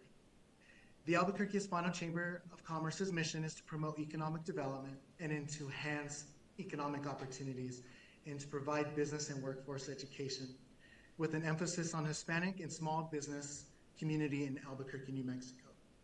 In keeping true with the Hispano Chamber's mission, today we're offering our full support of Pacific Fusion's plans to locate its research facility in the Innovation Park at Mesa del Sol. I hope that you will grant their request to approve a variance for the 110-foot building height. It is important that Albuquerque continue to support projects that diversify our economy. Our renewable energy is one critical segment as we look toward the future. Pacific Fusion's ethos was born at the Sandia National Labs with the Z machine, and to have the company come full circle and locate here in Albuquerque will be a big win for the Duke City. Not only will hundreds of jobs be created in the construction phase, but there will also be at least 200 permanent jobs created that will be high-paying and highly technical. This is an exciting development for the future generations and will keep our workforce here in New Mexico. Again, on behalf of the Hispano Chamber, we're excited about the prospect of the Pacific Fusion locating in Albuquerque, and we urge your support. Should you require any additional information, you can feel free to contact us at the Hispano Chamber. Thank you so much. Chad Matheson, followed by Joy Forehand. Madam President and members of the council, thank you for the opportunity to speak today. My name is Chad Matheson, and I serve as the interim president and CEO of the Albuquerque Regional Economic Alliance. I'm speaking today in support of Pacific Fusion establishing a presence in the city of Albuquerque. As you know, their decision to evaluate Albuquerque represents one of the most significant advanced energy opportunities in our region's recent history. As it's been said, this project is far more than a single facility. It's about positioning Albuquerque at the center of a transformative industry that combines scientific innovation, national security, and long-term economic growth. Over the past several months, AREA and our partners have worked closely with the company through multiple site visits, technical reviews, and economic development partner discussions. What stands out is not only the technical suitability of our market, but also the alignment with our region's broader vision of strengthening advanced industries. Pacific Fusion is considering a $1 billion investment with the potential to create hundreds of high-paying jobs averaging well above the regional average. These are jobs, as you've heard, in engineering, skilled trades, and operations that will keep our talent here and attract new families and investment into Albuquerque.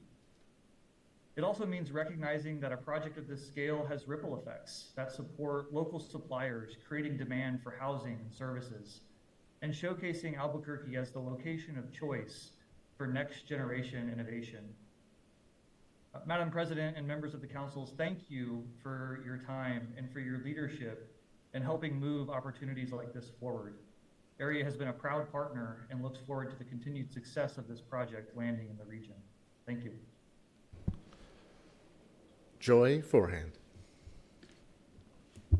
Evening, Madam President and councilors. My name is Joy Forehand, and I'm the Vice President for Workforce and Community Success at CNN. Thank you for the opportunity to share comments with you tonight. I want to share how our college is preparing to meet the workforce needs of our community, particularly in emerging industries like energy and fusion technology. We've developed multiple education and training pathways that connect individuals with real opportunities to build skills, earn credentials, and step into high-demand careers. We've been in conversations with the Pacific Fusion teams, and we're working closely with them on workforce development strategies to ensure that then when they begin hiring, there is a pipeline of well-prepared technicians ready to step into these roles. Just as important, we're excited about the opportunity to connect our residents and our learners to these education and training pathways, opening doors to careers in high demand while supporting the needs of local employers. This is a growing field, and we're very excited about Pacific Fusion coming to Albuquerque. We respectfully ask the council to consider the approval of both the LEDA funds and the IRB. Thank you for your time and service and for your continued support of workforce development in our community. Madam President, that concludes comment. Thank you. Councilors, any questions or comments? Councilor Feeblecorn? Thank you, Madam President. I just wanted to take a quick moment to thank Carrie and her team for the incredible amount of outreach they've done within our community, but not only to us on council, but to the community and at large. I started having meetings with them months ago, and I'm just been really impressed with the culturally sensitive outreach that's been done. Look, I'm not smart enough to know if it's going to be the Holy Grail or not, but I do have faith that if it's going to happen, it will be through Carrie's team. So I'm really excited about the prospects. Any other questions or comments? Councilor Lewis? Madam President, thank you.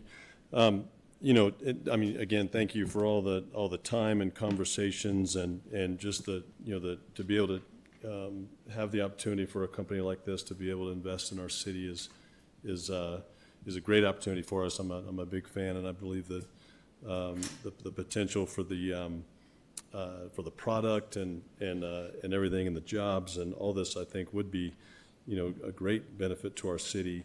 And Director, I know just a couple of questions, because I know in this, and I think it's important for people to know that there's in many agreements like this, there are provisions and there are clawbacks, and this is how everything starts. I mean, we all start extremely hopeful, this company was started in just a couple of years ago in 2023. It's entirely funded through venture capital. So there's not a product that's being produced right now. It's not on the stock market. It's not producing a product. I mean, ultimately, really this is R&D, and ultimately it'll produce the kind of products that'll be, changing in every possible, really some amazing ways. But would you talk just for a moment about the clawback provisions and specifically, are we privy to the company's financials in the same way if we're requiring clawbacks at a certain point? I mean, if the company doesn't perform, say in 2027 with 80 jobs, if construction doesn't start at a certain point, I imagine there's a lot of money and a lot of investment by this company that's spent ahead of that time. And, you know, and I ask this because it's happened in Albuquerque before, you know, where, you know, companies where we've had this kind of agreement with have gone under and have not performed on the agreement. But are we privy to some of those financials to at least be able to show if they are required for, you know, a certain amount of clawbacks, that money is set aside, or that money is proven to show that they're able to, if they don't perform, to be able to make the city whole? Director? Madam President, Councillor Lewis, thank you for that question, and thank you for going right to the jugular, because I think it's such an important conversation to have. I will yield some of my time to Director Roper, because it is really the state that is bringing the bulk of the money. But as always, I just wanted to reiterate, you know, from my perspective, I know we have a statutory, and I believe we have a fiduciary and an ethical responsibility to safeguard the taxpayers' money. So as in any of these projects, these incentives are being either reimbursed or abated against actuals. What that means for the taxpayers, unless the company is successful, unless the company does what they say they will do, there is no exchange of money. In addition to that, the project participation agreement, the binding contract between the city and the company of which you have in form only a document in front of you, stipulates clawback provisions that, as Councilor Lewis was saying, and to play along with your example, if in 2028 the company were not performing in the way that we anticipate and we hope, and the company projects that they will perform, there are provisions to ensure that the taxpayer is made whole. With that, if it pleases the President, I will yield to my colleague and friend, Director Roper. Director Roper? Thank you, Max. Madam President, members of the council, Commissioner Lewis, thank you for the question. And to kind of scaffold on to what Max had said, there's provisions within the project participation agreement that hold money back until certain parameters are met, meaning that they don't get a blank check at the front end for the entire $10 million. They have to meet certain requirements. They have to build certain things, get certain things in place before they get any money, and it's all reimbursed. They have to have an actual expense to be reimbursed for. And they have to meet hiring milestones before they get certain tranches of the money. So the money isn't just all up front. It is tranched out as they meet certain milestones. Additionally, we're statutorily bound, and we include in all of our agreements security equal to the amount of the grant award. So as money is tranched out, we have to hold security equal to that amount for such purposes of clawbacks. If they pack up and leave, if things don't work out the way they're held, we hold that security, that collateral in place to pay those clawbacks. And that collateral is always held by the fiscal agent for the state's money. In this case, it would be the city of Albuquerque. And of course, then they would hold collateral for their own funds. So yes, there are clawback provisions within the contractual arrangement. And yes, there is money set aside, as you stated. It's held in collateral through the instrument that we've agreed to. Councilor Lewis, anything more? Councilors, any other questions or comments? Councilor Rogers to close. Thank you, Madam President, and thank you to everyone who was able to give us an overview of the project and Pacific Fusion folks. I definitely appreciate all the community engagement. I think when we first met, you really understood my heart in making sure not just the residents of Mesa del Sol, but also the greater Albuquerque had a chance to meet you all and understand the project. And so I won't belabor the point. I think really this is about Albuquerque stepping up and saying we want to show through our actions, passing both of these today, that we want Pacific Fusion here. This is the home of this technology, and it makes most sense for it to be here in Albuquerque. And so I urge your support. Thank you. Councilors, the motion is to pass 096. Madam Clerk? Counselor Baca, Yes. Counselor Champagne, Yes. Counselor Fablecorn, Yes. Counselor Grau, Yes. Yes. Counselor Lewis, Yes. Vice President Pena, Yes. Counselor Rogers, Yes. President Hassan, Yes. passes on an 8-0 vote. Counselor Rogers, 097. Thank you, Madam President. O2597 is a companion to the one we just heard, authorizing the issuance of a sale of City of Albuquerque, New Mexico taxable industrial revenue bonds for Pacific Fusion, Series 2025, maximum principal amount of $600 million to provide funds for the acquisition, construction, equipping, and improvement of a facility, commercialization of fusion energy production, and authorizing the execution and delivery of an indenture lease agreement, bond purchase agreement, bond and other documents in connection with the issuance of the bond and the project, making certain determinations and findings related to the bond, and ratifying certain actions taken previously and repealing all actions inconsistent with this ordinance. The same theme here to answer any questions and talk a little bit about references. What we just passed was LIDA funds in partnership with the state, and this is about the industrial revenue bond. And I'll turn it over to Director Gruner. Counselor Rogers, before we do that, did you want to go ahead and move the floor substitute? Thank you, Madam President. Yes, I would like to do that first. I believe the floor sub is in your iPads. And this is just cleaning up some of the technical numbers that we needed to fix before passing it. So yes, I would like to motion to move the floor sub in your iPads. Second. There's a second by Counselor Fablecorn. Madam Clerk? Counselor Baca? Yes. Counselor Champagne? Yes. Counselor Fablecorn? Yes. Counselor Grau? Yes. Counselor Lewis? Yes. Vice President Pena? Yes. Counselor Rogers? Yes.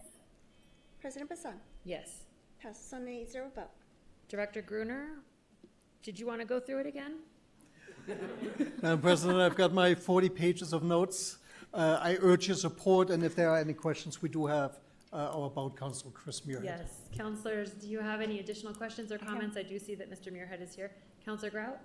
Thank you, Madam President. I just would like to know from Carrie, when your board meets tomorrow, will you be able to call Mr. Gruner so he can call us? Will we have an answer tomorrow? I can't make any promises specifically about tomorrow, but we hope to let you know as soon as reasonably possible. Okay, thank you. Counselor Champagne? Thank you, Madam President. Just for the people at home or people who's watching, can you give a brief explanation between what we just passed and what this is representing? Director Gruner? Madam President, Councilor Champagne, there are two incentives that our local government opines on in these meetings. What we just passed is the Local Economic Development Act. It's the only incentive we have in the state that is discretionary. It is money that is made available by the governor and mayor respectively, or a county manager, if you will, for the purposes of reimbursing for expenses that a qualifying entity such as Pacific Fusion engages in when it comes to land building and infrastructure development. The ordinance under question right now is the industrial revenue bond.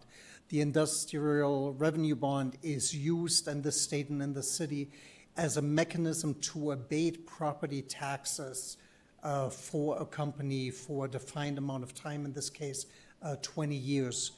Again, we have a fiduciary responsibility to keep our special districts, our school districts and what have you, whole. So whereas it is 100% abatement of said property taxes, we negotiate a pilot payment, a payment in lieu of taxes, a payment that the company provides to the city, again, to ensure that we have the kind of income that we need. The IRB, the Industrial Revenue Bond, in front of you right now, as I said, is for 20 years. It's for about the investment just north of $750 million.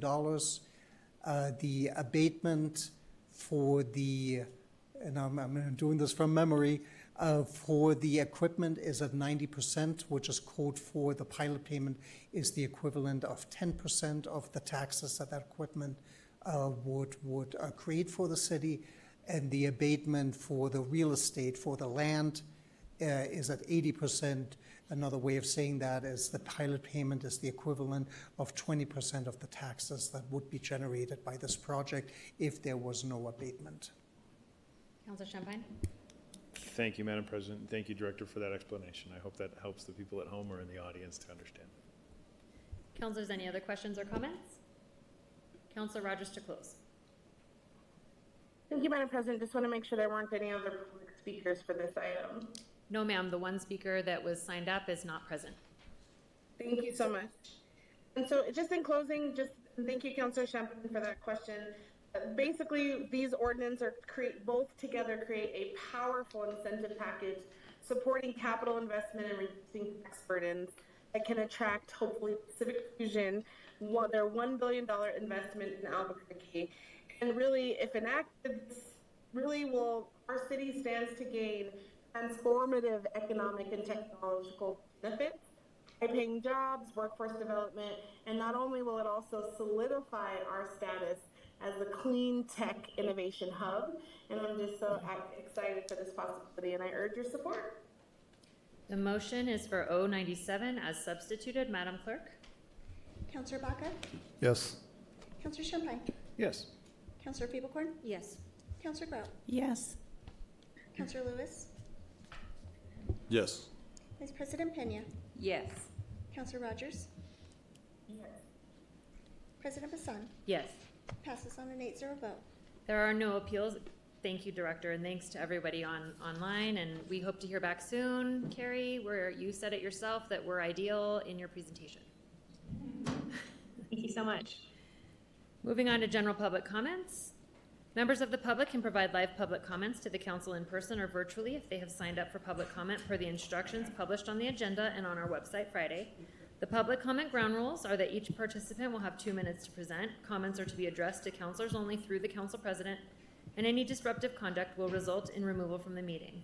There will be a 2-minute time limit and a bell will ring to indicate your time is up. Mr. Cornelius, if you'll call the name of the first speaker, and for those that are on deck, please start making your way to the front.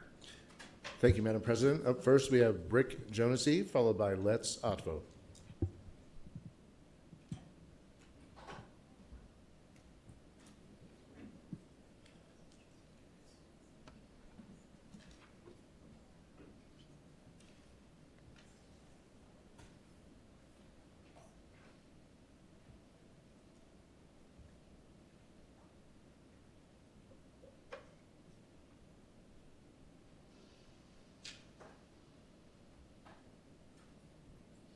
Good evening, Madam Councilor President.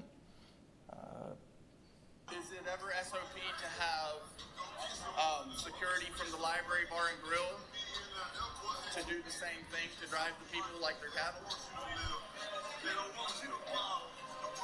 No.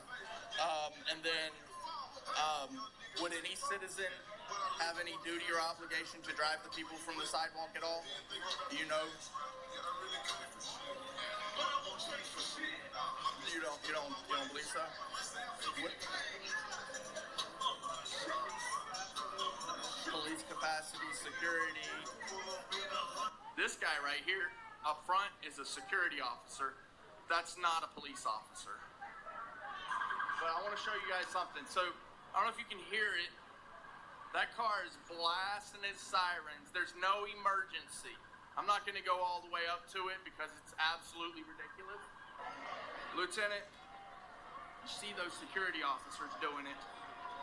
I'm just telling you, those are security officers, not police officers. I'm just telling you.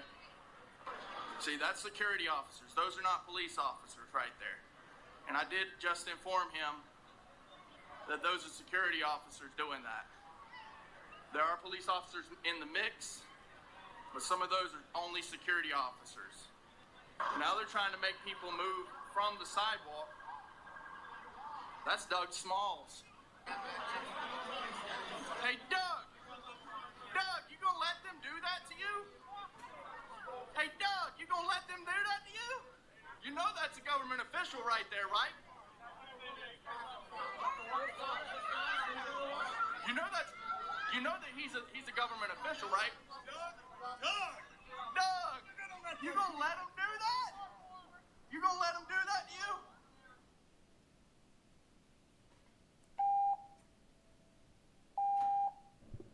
Just sharing. Les Otvo, followed by Jeffrey Wasson. Madam President, council members, let's make it clear.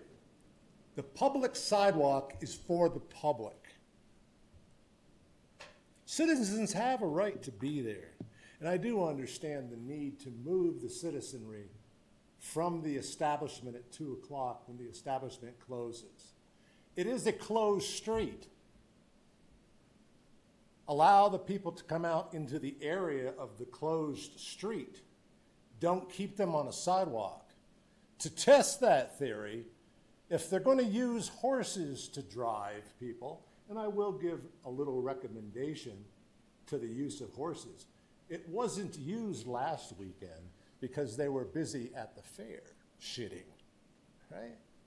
But this weekend, they were back with a vengeance. They didn't go up on the sidewalk like they normally do, but they were using the security staff as the horses. These security staff are pushing the people with their flashlight, putting hands on these people to move them along, not just in front of the library where the establishment's closing, but pushing them to the corner to get them to the parking lot where their cars are parked. Now, naturally, these people, there's vending trucks there, like I've mentioned before, they're trying to get a meal. They may be sitting in their car eating, but you have now this armed security and armed police officers patrolling the parking lot, rousting the people out, maybe a little too early. I myself was told that I might be arrested for telling the people they didn't have to move from the public sidewalk far from the establishment under the threat and color of law. So in conclusion, using these horses and these sirens and these flashlights and non-uniformed personnel to move people is going to get your asses in trouble.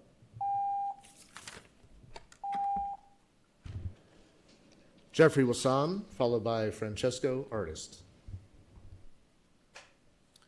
Madam President, members of the council, thank you for the opportunity to comment on what I think is an unethical use of city facilities and resources. The State of the City address by Mayor Keller turned into a campaign rally. The use of the biopark, the use of city workers to prepare, free admission to the park, entertainment, a tacit endorsement by Representative Melanie Stansbury, and as reported by multiple news outlets, city workers in Keller t-shirts. This is part of a pattern of this mayor using city resources for his political interests. Before it, the COVID puff piece, I would point out, paid for with diverted funds being one example. But what pushed me over the edge and brought me here tonight was the arrival of a team of staffers filming a campaign-style video in front of the almost complete Lebanese garden at the biopark, during which, this was being filmed for Keller, during which their staff asked city workers to get out of the shot so that the filming could commence. These are workers that were trying to complete an almost done Lebanese garden, paid for by private funds. I asked the council to look into the ethics of what occurred during this State of the City address, or let's let Ubayas, White, and the other mayoral candidates speak in the biopark or film in the biopark if they want to. After all, fair is fair. Thank you. Francesco Artist, followed by Adeo Rose Bennett Herrick. Mr. Artis has left, it seems. Adeo Rose Bennett Herrick, followed by Tad Niemitzki.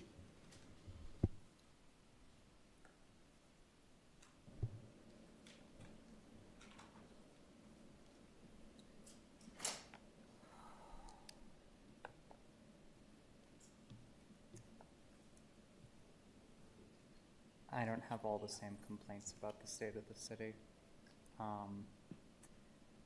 But I keep on going to Civic Plaza, and recently figured out the water's off for the year, it seems like.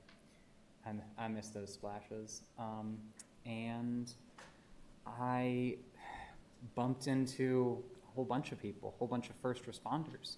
They had just gotten back from a tradition that starts in Albuquerque, climbing 110 floors as part of a rescue mission. Congratulations to Albuquerque Fire Rescue, but the thing that really hurt there was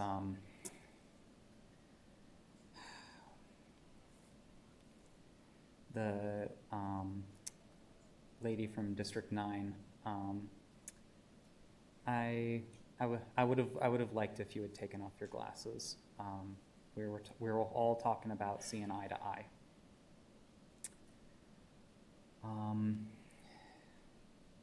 There's something, this whole special session that the governor wants, these mayors they want, it's all kind of moot if we're not going to talk about the real issue. The ICE, the private prisons, that's not on the table. It should be. Tad Niemitzki, followed by James Freeman. Excuse me. My name is Ted Niemitzki. Well, what I want to talk to about Council Rogers' last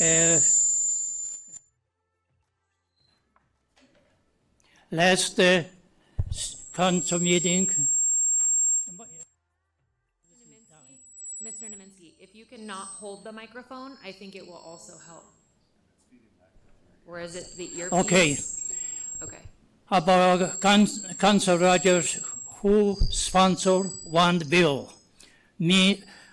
It's located from Central, South to North to Lomas on San Mateo. So she won't touch it, this property, right in the corner, sent two high-rises, 16, 18-story buildings, which is abandoned, been for several years already. Now another, where she lives, south to Central, she won't touch it because that's a poor neighborhood, run down mobile home parks. She needed votes, of course. What is between these two locations? Well, that's small businesses, small property owners. And she's got, that's only in communist countries, two classes people, poor and rich.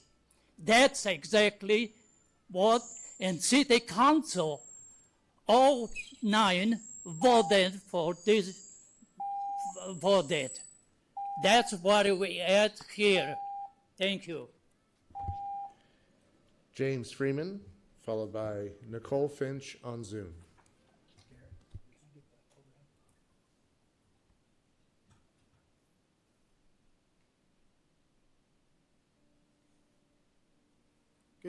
Good evening, Madam President. I am James Freeman. I speak for myself now, not representing an agency. One bill that we advocated for over this last session was SB 267, and we got this passed. And what it did was it enhanced tenant protections, created new opportunities in education and outreach, strengthened legal remedies, and collaboration with landlords. So what it does is it creates a system where the landlords have to be transparent about the fees when they're taking applications for rental property. There can't be all these hidden fees. They're allowed to charge a one-time $50 application fee. There can't be a separate, administrative fee or a background check fee. There's only one $50 fee, and that can only be charged every 90 days. If you come back in 60 days, they can't recharge that fee. So there's also if they raise the fee, if they raise the rents, they must give 60 days notice. Late fees are now capped at 5% of the monthly rent instead of 10%. The deposit is now only 1 month. They cannot charge a first month and a last month. They can only charge 1 month rent deposit. So this went into effect in July. I know there's a lot of landlords on this council, and I'm not saying anybody's acting inappropriately, but I want everybody to know that this is the law. And if you have any evidence that somebody is not acting in accordingly, please contact New Mexico Legal Aid at newmexicolegalaid.org, or there's also a 1-800 number here. Or reach out to me. I'll help you get in contact with an attorney. But this is really important for people that are really struggling, to pay rent, that simplifying the fee structure and capping some of those excessive fees. And so I'm really glad we got this passed at the last legislative session. Thank you. Nicole Finch, followed by Janet Sayers.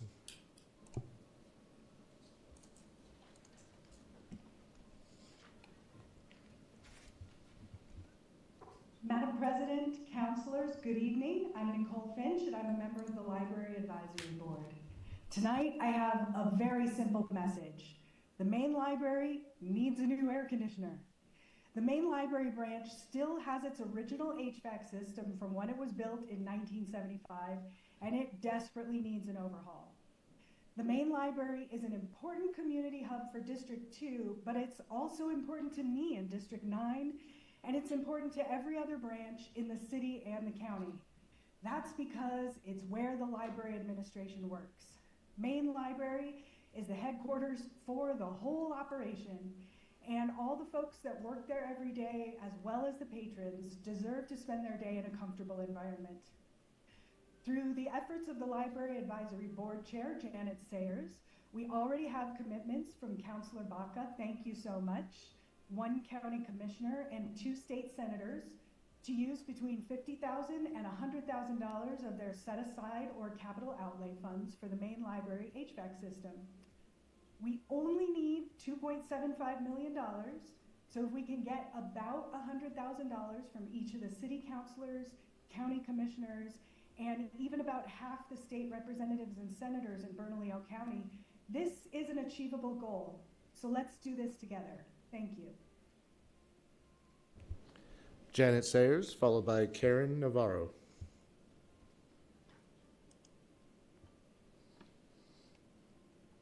Unmute. I believe I'm unmuted. We can hear you, Janet. Thank you. Good evening, Madam President, members of the council, city staff, and I am here also tonight on behalf of the Library Advisory Board. And I do have good news to report that we met with Senator Antoinette Cedillo Lopez, who has also made a commitment of $100,000 towards the replacement of the HVAC system at the downtown branch library. So now we're around $400,000. I also wanted to, again, thank you for your support as we've gone through the operating budget process. I was with another group that actually used the International District today, a meeting room at the International District Library, as part of planning the Route 66 speaker program.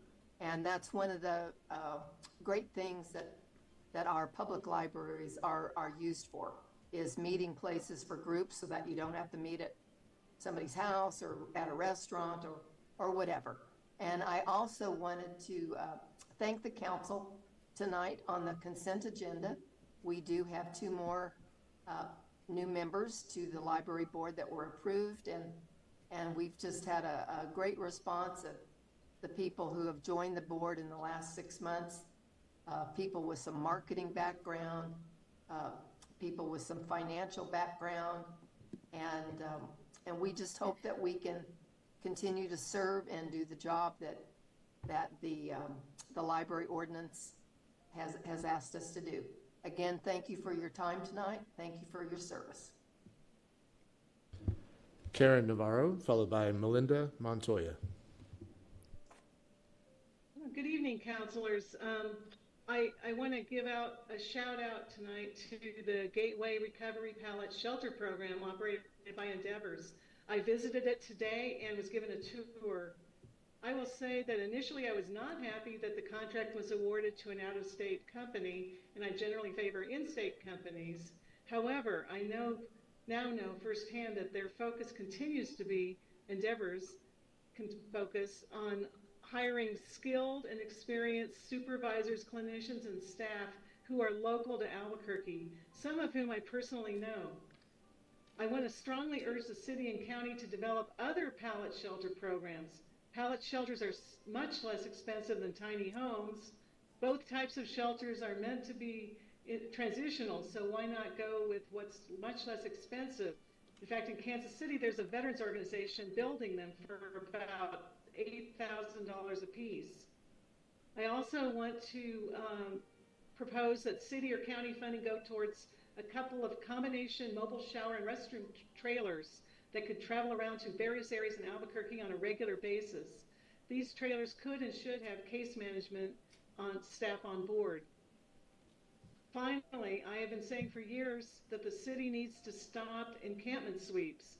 There simply is not and never has been adequate monitoring of solid waste staff driving up on encampments and disposing of people's possessions. The city's encampment policy calls for only 2 hours notice to be given for most of the encampments, and there are numerous reports from street outreach people of people coming back to nothing where their tent and their belongings were earlier that day. I have no doubt there is a better way to address issues around people camping outdoors than to center the policy around disposal, causing great harm to our unhoused city residents. Thank you for listening, counselors. Melinda Montoya. Hello, thank you, Madam President and members of the council, and thank you for your time today. My name is Melinda, and I provided comment at last council meeting regarding the loss of my daughter, Kayla Van Landingham, at the bicycle crossing on Carlisle on the Han Arroyo bike path, and the need for improvements in roads, including road diets and reduced speeds, driver awareness, and overall safety to create a safer environment for everyone here in Albuquerque. And I do believe that we need to continue on that path. However, today I do stand to invite you and the greater Albuquerque community to attend the dedication of a ghost bike at the intersection where Kayla lost her life this Saturday at 4 p.m. These ghost bikes, are a physical and visual reminder that someone lost their life, and they stand to foster a connection with this personal tragedy and the importance of road sharing. So thank you for your service, and I hope everybody who would like to attend can. Thank you. Madam President, that concludes general public comment. Thank you. Councilors, we're going to go ahead and move on to approvals. EC 481 is requesting approval to add funds to the social services agreement with Chicanos por la Causa to operate Gateway West. I move approval. Second. There's a motion and a second by Councilor Grout. Madam Vice President, let's go ahead and go to public comment. Thank you, Madam President. Adeo Rose Bennett Herrick, followed by James Shanley.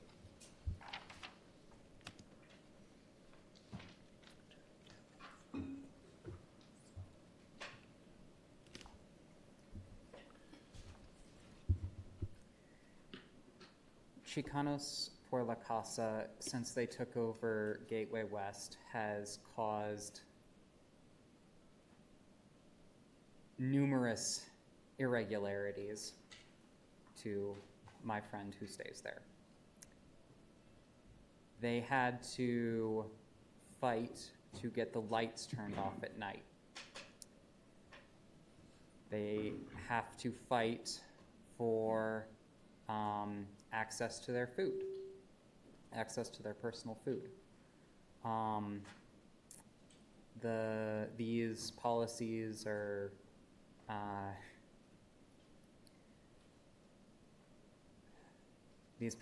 not designed to be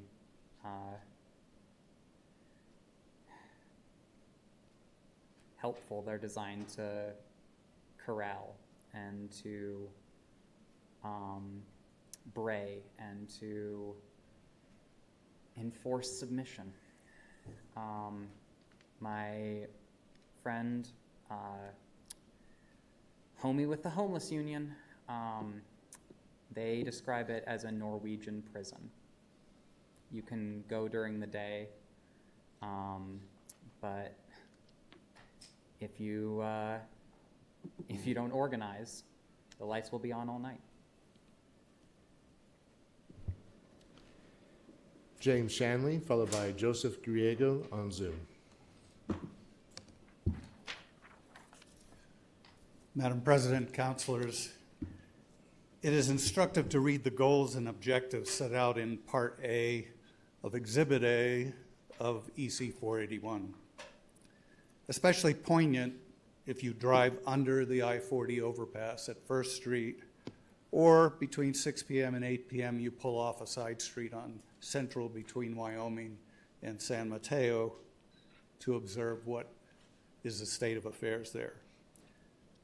Albuquerque today seems light years away from achieving the goals and objectives of people of all ages being sheltered, safe, healthy, and educated, the public feeling safe and secure, and an emergency shelter system that transitions unhoused people to housing and care. After more than $300 million of city money invested to solve street homelessness, the citizens of Albuquerque are becoming frustrated at the sense of no impact as they observe it on the streets, the alleys, sidewalks, and increasingly in their backyards. And the lack of precise data as to the actual impact of these programs to transition people off of the streets. There is a lot of specific detail in the reporting requirements for EC 481. I would urge you to ensure that that data is made public in an understandable and transparent way so that the public can understand the extent to which Gateway West is making a contribution towards the solution of this problem rather than simply applying triage. I don't think it will be lost on any of you that in this same council meeting, we are discussing Albuquerque's potential to embrace a world-transforming technology like nuclear fusion. At the same time, we're still talking about an intractable problem of thousands of people living unhoused and unprotected on our streets. Thank you. Joseph Griego. Good evening, Madam President, City Council members. Thank you for the opportunity to speak. I apologize for not being there in person, but I'm on travel status. Just to talk to you regarding the Gateway West shelter, we continue to work diligently with the city. We continue to create new programming and monitoring the bed situations, the clientele coming in. We have made great strides in regards to from the December that we entered into the contract to where we're at today. Our numbers continue to increase.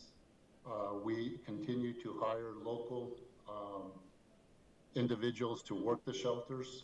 We are continuing to work to make it a better place, implementing policies and procedures that are conducive of shelters for the protection of the clients that are there, as well as the staff that work there. We are a local non-for-profit entity established in 2008. I am a local New Mexican, lifelong resident of New Mexico. And, you know, we look forward to working with the city in developing the Gateway West shelter for the clients that live there and that go there for services. We are partnering up with several different entities to continue to provide additional services, not only shelter care, but also the continuum of care that individuals need as we move forward. And we appreciate the support you have given to us and the opportunity to work for the city. Thank you.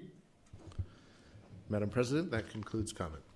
Counselors, any comments or questions? Counselor Grout? Thank you, Madam President. Let's see here, I have a couple of questions. The funding agreement for the state grant from HB2 requires a written plan from the city how it will be securing funding in the future. When does that plan need to be submitted? Madam CAO? Madam President, Councilor Grout, it is the end of the year, of the calendar year, so December 31st, 2025. Okay, Madam President, will that plan be submitted to council in the form of an EC? Madam President, Councilor Grout, we had initiated conversations with Council President to begin discussions around with you all as we move forward in that. We can submit an EC if that is the preferred path. Oh, I'm open. I'm just wondering how it's going to go. Let's see, Madam President, how are you going to fund it moving forward? Like, how are you? What ideas do you have already? Madam President, Councilor Grout, that is what the work that we have underway right now. We're working to put together possibilities. We intend to continue to pursue potential grant funding and other funding sources beyond the general fund, obviously.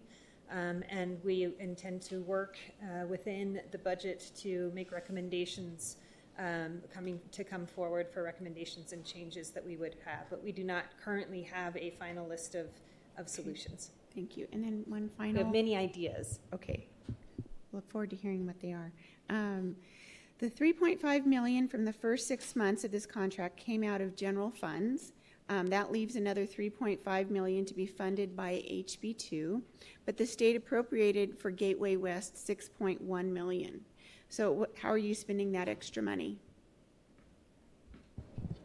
Madam President, I have Dr. Charlie Verplew here that can speak to the specifics. Good evening. Council President, Councilor Grout, thanks for the question. So the amount that's awarded to this program for operations is $6.1 million. Half of that, the 3.5, will be going to CPLC for operations, and then the other components of that funding will go to other components of the operation of the facility. So catering and transportation are two of our biggest costs that we have at Gateway West, and so we'll be using that to offset that piece that we don't have funding for. Okay, Madam President, so do you need to bring that forward to us to let us know how you're going to spend that extra? Because that's like that's a lot of money.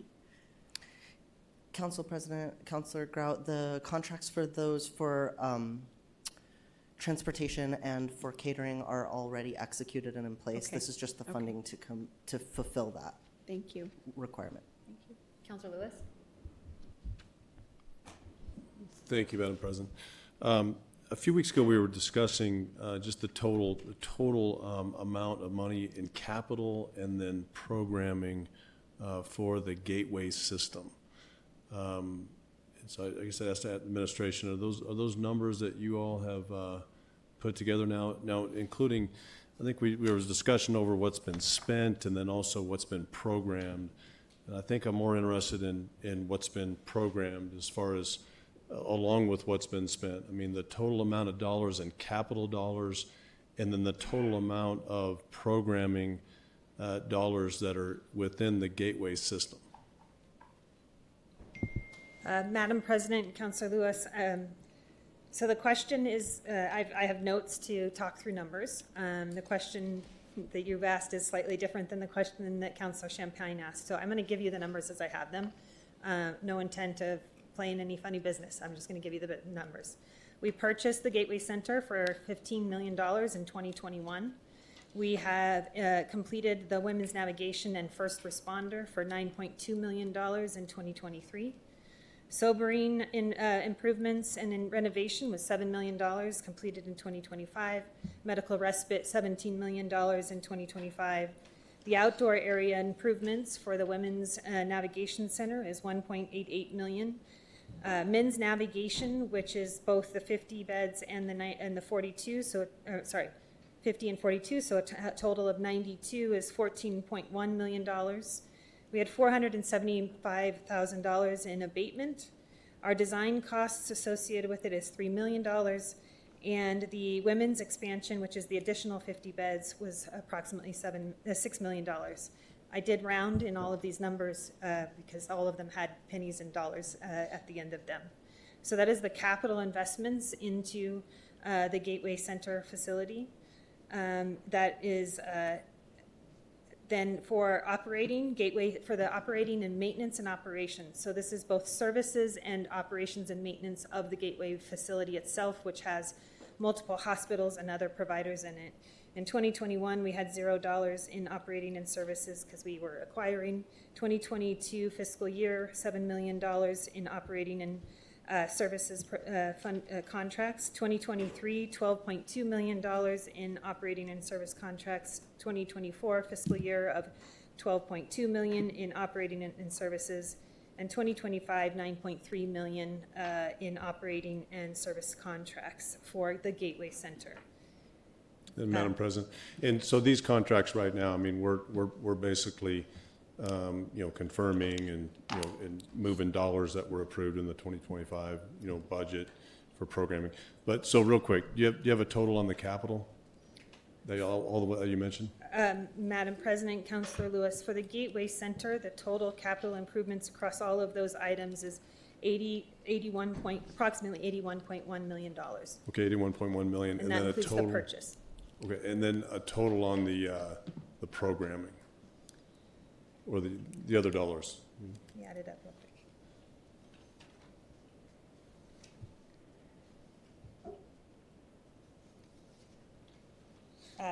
Madam President, Councilor Lewis, across the 4 years, it's approximately $50 million. Okay, 81, 50. It's about $130 million so far on Gateway. What's the current? I guess how many people? I know this is probably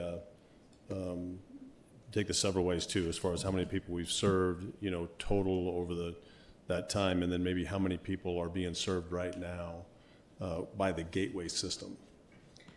Madam President, Councilor Lewis, I added an extra 10 million in my last answer. It's 40 million, not 50 million. I apologize. Okay. Bad math on the fly. So total then 120 million then? Yes. Okay. Yes. Total numbers served, you said, at the Gateway entire system? Yeah, or even right now, how many are being served right now in the Gateway system? Okay. We have had a consistent, Madam President, Councilor Lewis, we have had a consistent census over 600 people at the Gateway West consistently, which is, by the way, a new consistent number for us. It's been good to see that folks are choosing Gateway West and CPLC services there. We have 32 people at the Gateway Recovery. Those numbers are going up each day as they are bringing individuals in at Gateway Recovery. At Gateway Family, I'm not going to have this number off the top of my head. I believe we have just over 230 people based upon the family members that are there. Is that at Gateway Family? Approximately 230 people at Gateway Family each night based upon the families that are there. At Gateway, at the Women's Navigation Center, we serve 50 women each night. When we open the additional 142 beds, we will add in both men's and women's navigation. Again, this is just nightly numbers, so this is not annual by any means because each of these programs have different time periods that individuals stay. In medical respite, we can serve 50 people a night, medical sobering, 50 people a night, and first responder, 20 to 25 people each night. And those numbers fluctuate based upon the individuals.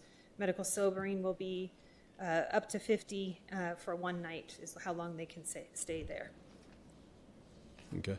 And Madam President, I mean, the majority of the capital is at Gateway, right? I mean, the main campus. I mean, so Gateway West was an existing building, and so I'm assuming that a lot of that would be programming that we put into that, not as much of the capital there. So, Madam President, Councilor Lewis, the numbers that I gave you are what that we just spoke to were all Gateway Center numbers. Gateway West has its own operating dollars associated with it, as well as capital dollars and improvements that we have made there to ensure that the environment has been improved. We've talked a few times with you all where we talk about renovating pods, where we go move one dorm or pod and make improvements. That has been everything from environment to plumbing to safety and security, all types of electrical improvements that we have had out at Gateway West. So, thank you, Madam President. So, yeah, so originally we were talking about the Gateway system. And so you're including Gateway West in the Gateway system. But when we were talking about the totals of the expenses to the Gateway system, originally you were saying all that is related to Gateway Central. So then again, when I asked about but then you included that when I asked about who's being served by. So I'm not trying to confuse. I'm trying to get it straight. But when we're talking about who's being served, now you're including the Gateway system and like that. So I guess. So now I'm wondering, it seems like then there's a certain amount of money that you didn't include in the Gateway system expenses, whether capital or programming. Madam President, Councilor Lewis, my first answer was to the question about Gateway Center, and then the second question you asked about how many people we were serving in the Gateway system. So that's why I gave you all of them. I have the operating expenses annually based upon Gateway West that I can provide also. But I do not have every single gateway, one of the gateways' current numbers on every single one. But I can provide you with Gateway West operating dollars as well if you would like, which is where we have our congregate shelter with. Okay. And then, Madam President, so I guess last thing is, at some point, I mean, because the goal is, isn't it, or maybe not, the goal is to ultimately be able to, I mean, we want to serve people. We want to meet people's needs, where they're at. But ultimately, would you say that the success of the Gateway system would be seen in the amount of people that are in the numbers on any given time of the amount of people that are living on the streets in Albuquerque? Madam President, Councilor Lewis, I think the question is a loaded question because the numbers. I don't mean it to be a loaded question. I understand. What I mean by that is there isn't a simple answer to the question because individuals move through each of our programs based upon their individual circumstances and what they need. 600 individuals at Gateway West at a congregate shelter. We are now providing case management and support services. Our intent is to refer those individuals into our navigation centers where they have a more intensive support system. They've agreed to a program that is 90 days where they are getting access to treatment and housing navigation and multiple hands-on approach to support those individuals.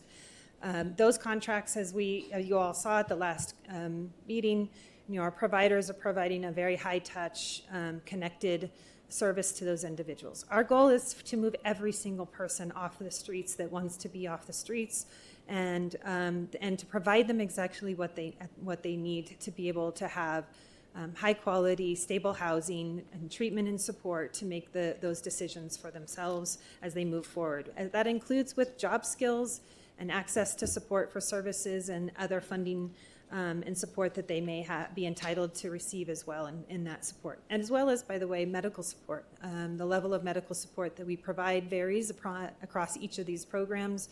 Medical respite is obviously a medical facility where we're providing daily support for individuals that are in medical recovery. So our goal is to move individuals, and we do have outcomes from the Women's Navigation Center, the Family Navigation, or Family Gateway, of individuals that have, through these programs, received the support they needed to move into stable housing and into other programs, employed and other options. That includes our Better Way Forward, being in a place where individuals are getting access through the Gateway system to jobs, and then helping them move on to get even better jobs as they progress. Excellent. And Madam President, so again, I realize this may not be a simple answer to this. In fact, See, I believe that even if we offer, treatment, to somebody for several months, regardless of the outcome of that, if we offer food and shelter to somebody that didn't have it for a few months, I believe that regardless of the outcome, a year later of that, that it's worth it. It's worth, us committing to serving and helping people in whatever stage that they're in like that. But I do think, and I would ask you, are there, and are we at a point yet, I mean, after spending a lot of money, that we can begin to identify and measure those outcomes? We can measure, somebody who we met these needs, we helped them in these areas of their lives, and we helped them get on a pathway that's different from where they were at some point, and we can measure that they're in a different place now, in every way. Madam President, Councillor Lewis, I think that we are absolutely at that place, and we will, as you know, related to the funding from the state, the appropriation funding requires reporting. I think we track data beyond what those requirements are and what that looks like. We also are going to use that data to continually improve and to improve our design of what is working in providing support. It's why we came to you all for the Gateway Recovery, because what we found was individuals needed additional longer-term support when they are in recovery and receiving support, that they needed a community to live within that can provide that support. So we can absolutely report out successes as well as challenges, and those numbers to begin to look for us to all look at, and we have that absolute intent to do so. We'll provide you all with a synopsis of the last year related to women's navigation and the 50 beds that we have at the Gateway Center, to give you all a sense of how successful it is, knowing that each individual, and I say success knowing that sometimes success is that someone had 90 days of sobriety or 90 days of support systems and moving into receiving the services that they have access to, because we helped them with the paperwork, we helped them with filing, we helped them with the opportunities they have. Not every success is permanently housed at the time that we set our clock to. But it is maintaining a relationship with their caseworker or the case manager, and it is continuing their support services. So we can give you a dynamic description report out on that, and we'll commit to doing that. Councillor Rogers. Thank you, Madam President. We continue to ask these questions about what operations versus programming dollars are for all of the Gateway network. And so it would be helpful if we can get this in writing with, here's what it costs to just open the doors. And I know you and I have had this conversation in many meetings, even back as far as April. I'm looking back because we asked what's the annual operating cost for all of the gateways, including programs coming online or currently running out of Gateway. And we asked for all of them, and we got a set of numbers that are completely different than what we're talking about now. And that's just months from April to September.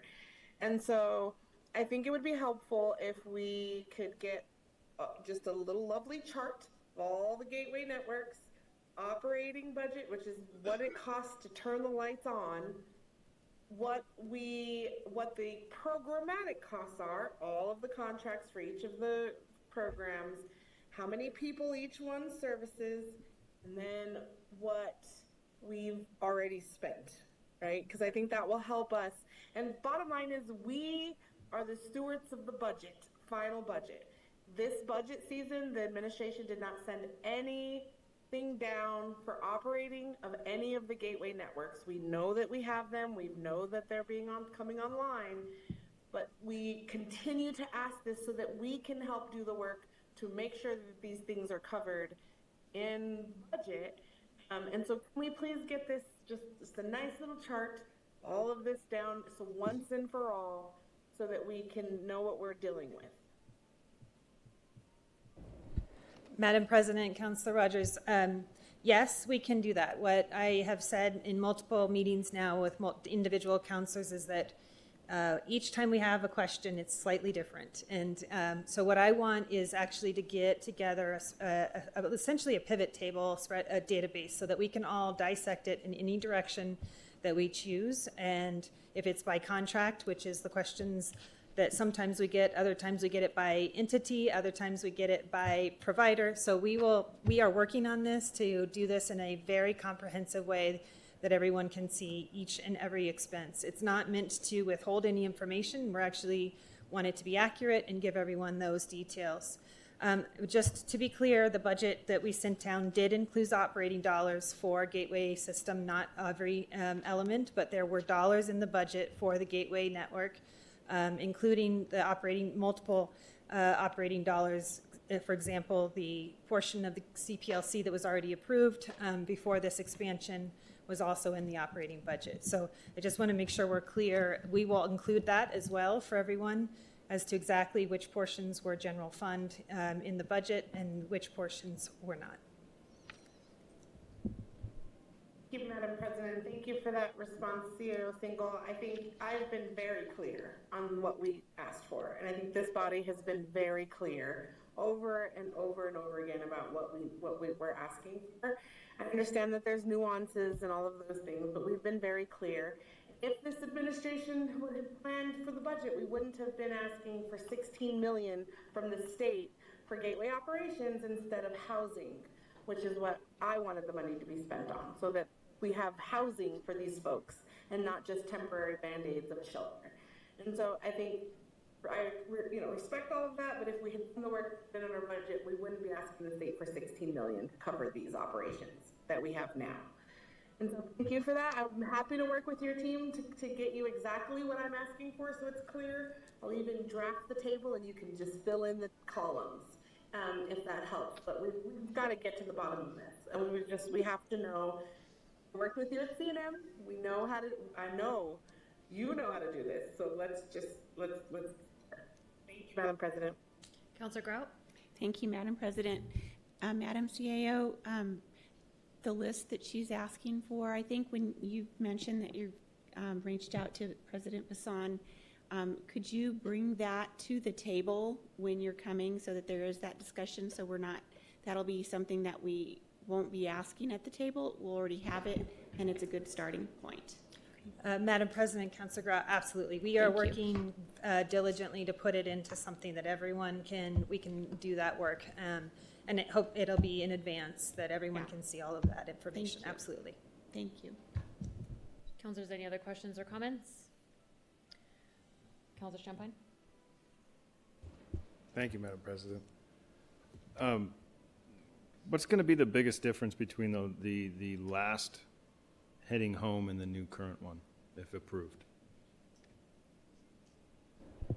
Madam President, Councilor Champagne, I can speak from my perspective. I think Dr. Verplu can speak as well from what we have worked on with Chicana por la Causa and their operating of the Gateway West. What I see is distinctly different is twofold. It's not just about the operator, but it's also about the improvements that we've made at Gateway West to ensure that the environment is conducive, it's healthy, and a healthy environment, hot water, all of the things that we heard were, and sometimes there was intermittent hot water. So we feel consistent that we have consistent hot water, things along those lines. It was an old prison, and so, old jail, so that we have improved it significantly and provided a high-quality environment for them.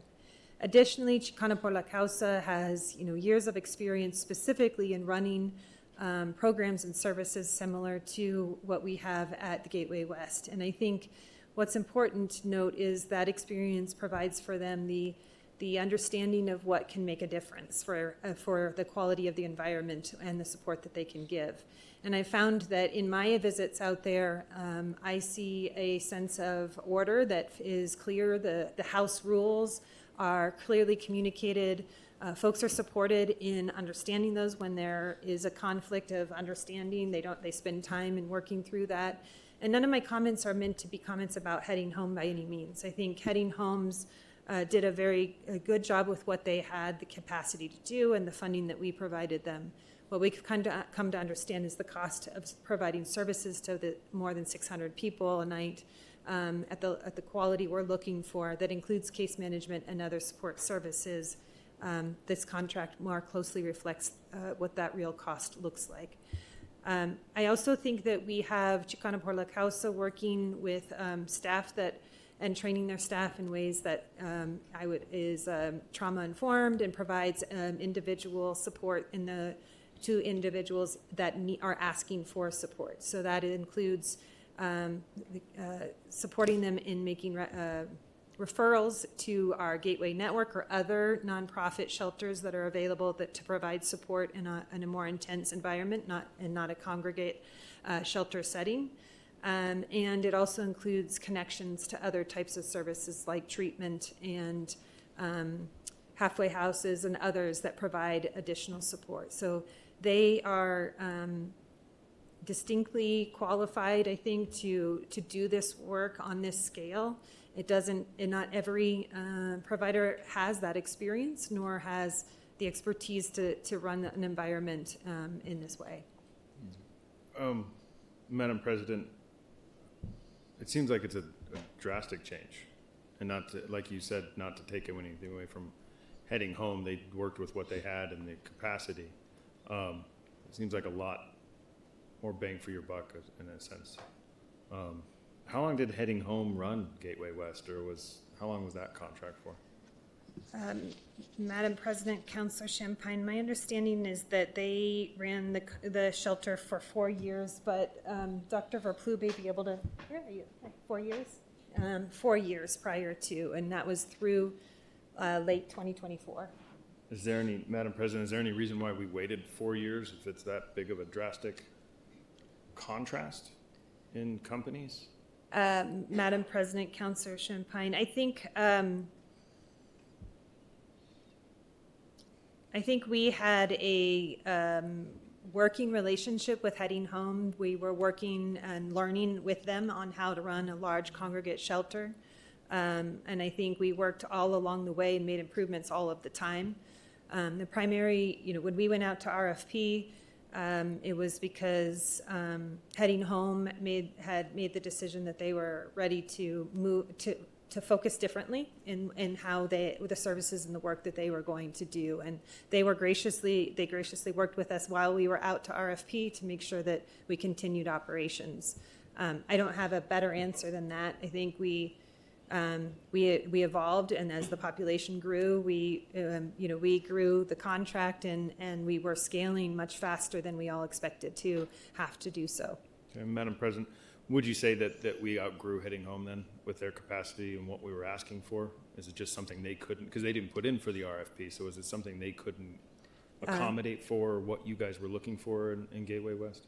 Madam President, Councilor Champagne, I don't want to speak for them, but I think what the reality was is they wanted to focus in what they believed was their area of expertise, and they were focusing as a nonprofit and a board to imagine their future as they went forward. I understand. I'm not asking it.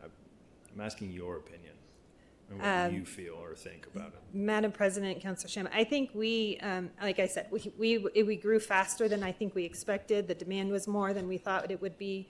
I think we were asking a lot more of Heading Home than they had originally intended. And they kept working with us along the way, and they were a good partner as they could be. And then we reached a place at which it was just too much. Madam President, it seems like there's a lot of tracking on this one that's being presented, a lot of questions and a lot of deadlines and so on and so forth. I'm kind of curious on why those type of tracking implements and deadlines weren't going on for the past 4 years.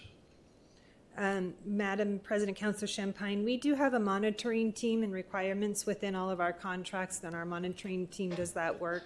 I think Dr. Verplu could speak to our monitoring team's work in the past, what we've done for each of these contracts.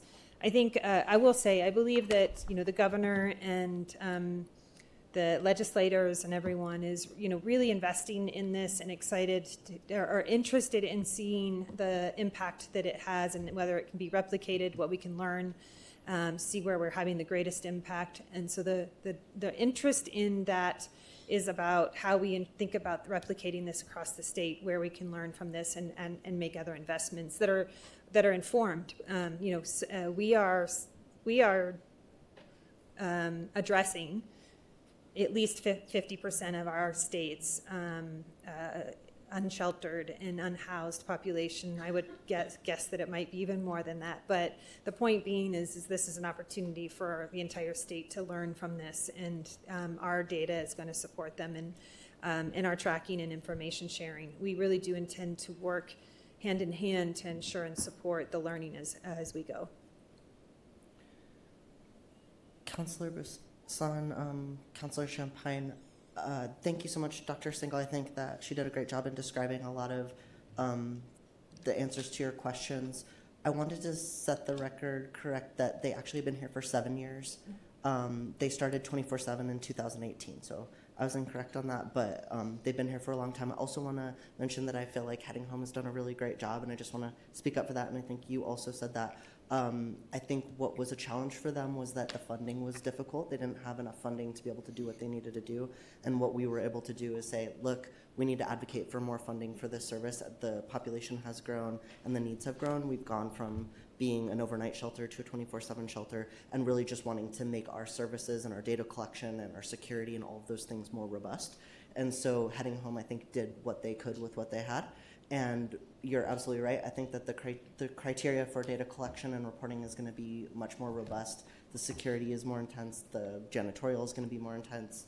And the staffing model, having staffing in all the dorms and the ability to collect the data where needed to put the information from the clients into the HMIS system so that we can understand where they're at and get them tracked towards services that they might qualify for, I think is going to be really helpful. So I've been really pleased with our work with Chicanos por la Causa, in part because they can do a really great job with the data collection and the data system that they have. So being able to collect things about grievances and incident reports and intake process, the ability to even just turn beds over really quickly and do beds like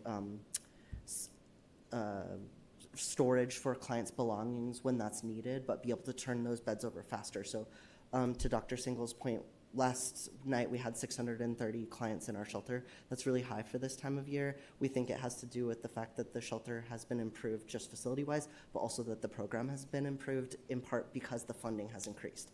And so we think people are seeking more shelter and feel safer in that facility, which I think is awesome. And also, if we're at that point at this point in the year, we're definitely going to see going over our ability to serve in the coldest points of the year. So that's something that we're thinking through in terms of winter plan.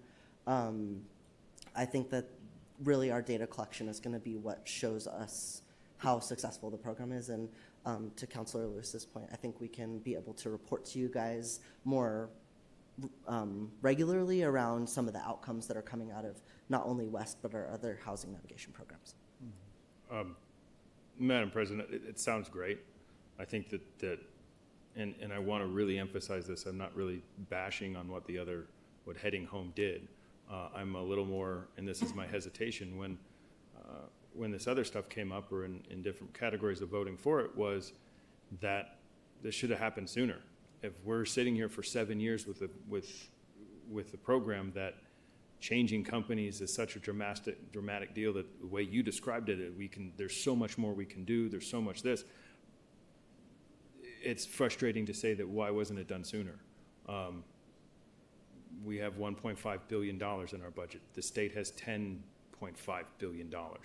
And yet we're coming in to say we finally got money. And I know that advocating through other stuff, this isn't the only program the state or we fund, but I think the biggest frustration is we've sunk in $120 million and now we're saying there's going to be results. Where were the results 4 years ago? Where were the results in 2021 when we were spending $14 million?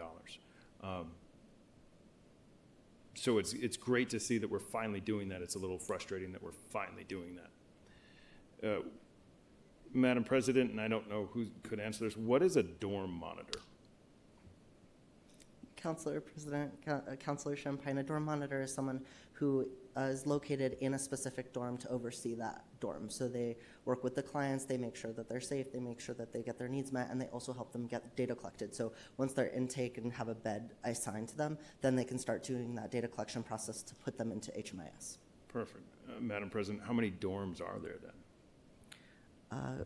President Bassan, Councilor Champagne, there will be 11 dorms that have clients in them. One of the dorms is a recreational dorm, and if we need overflow, we would also put clients in that dorm if needed.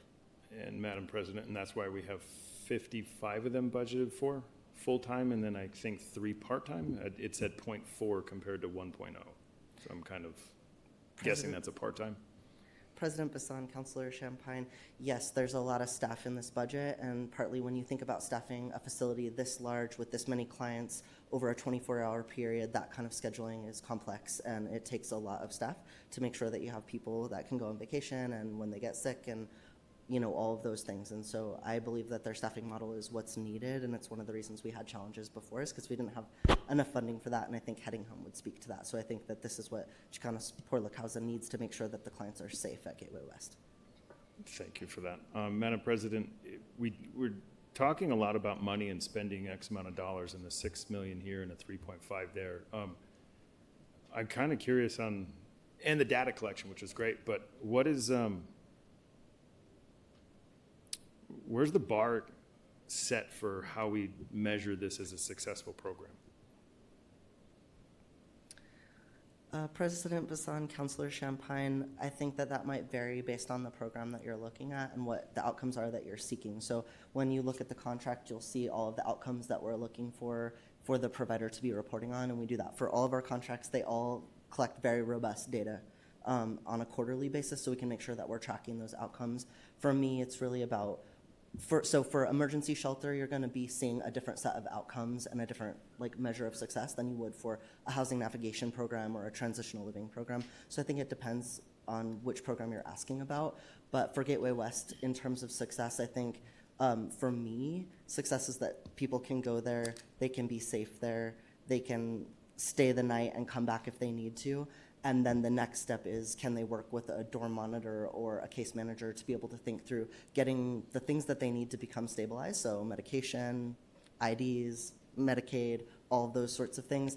And then the next step is thinking through how do we get them into housing navigation so they can move into permanent supportive housing. So I think it's something to think about that when you're coming into emergency shelter, you might need that initial stabilization before you move into long-term outcomes. Okay. Thank you for the answer, because it's something that, Madam President, it's something that the CAO said that the goal was now with Gateway West is what we can do to help people and everyone who wants it. And that kind of spurred my last question of what do we do with the people that don't want it?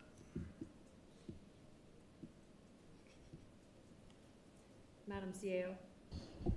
Madam President, Councilor Champagne, everyone has civil rights and has the right to make the decision about whether or not they want to choose to go to shelter or not. And,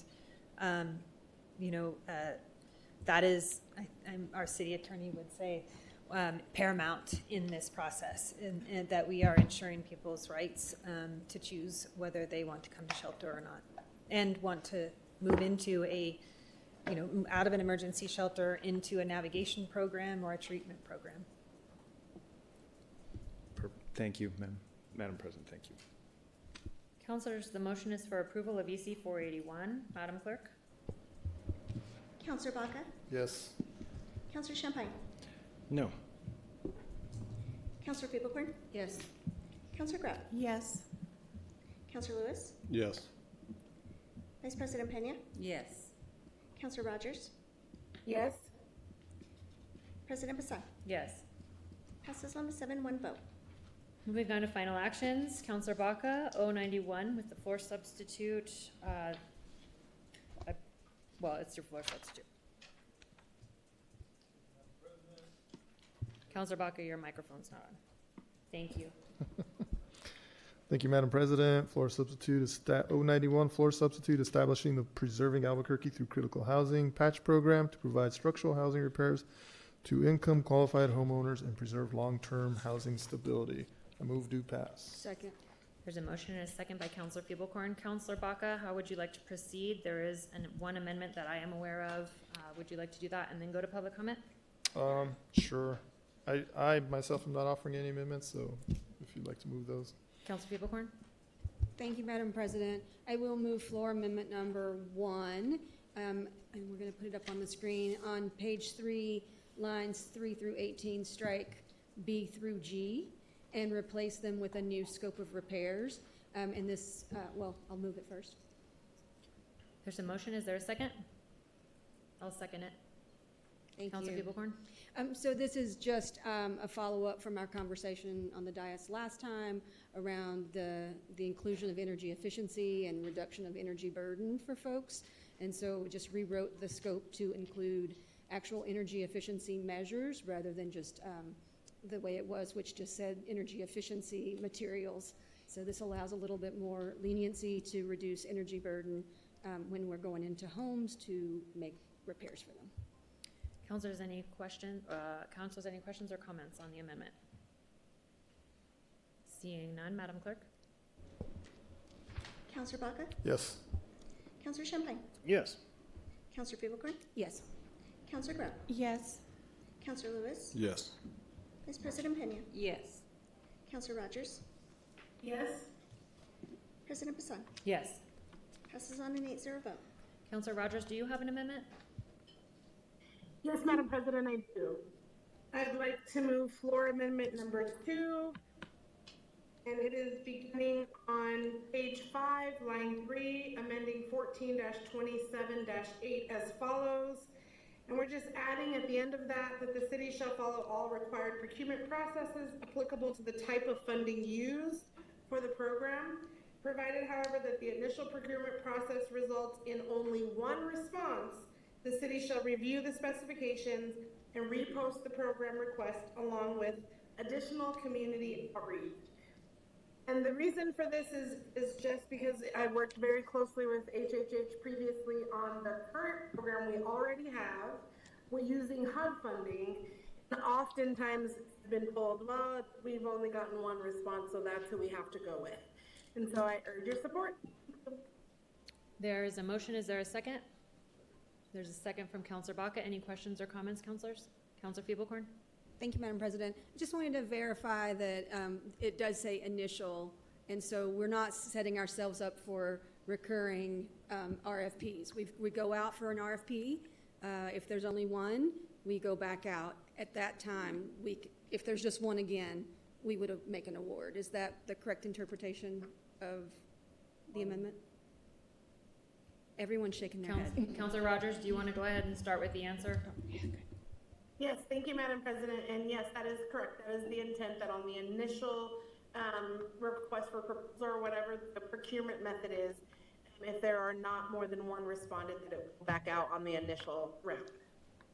Thank you, Madam President. Counselor Rogers, do you have anything to close?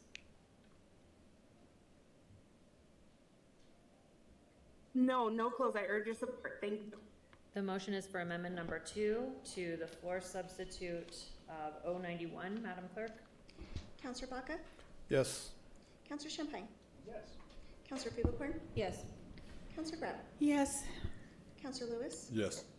Vice President Pena? Yes. Counselor Rogers? Yes. President Bassan? Yes. Passes unanimously. Madam President, I just wanted to make sure my mic wasn't on. It was a yes, so I wanted to know there's a recording. All right, thank you. So we are back on the floor substitute of 091. Counselor Baca, do you want to open with anything, or shall we go to public comment? Public comment's fine, Madam All President. right, Mr. Cornelius? Thank you, Madam President. First up, we have Roger Valdez, followed by Julie Radoslavich.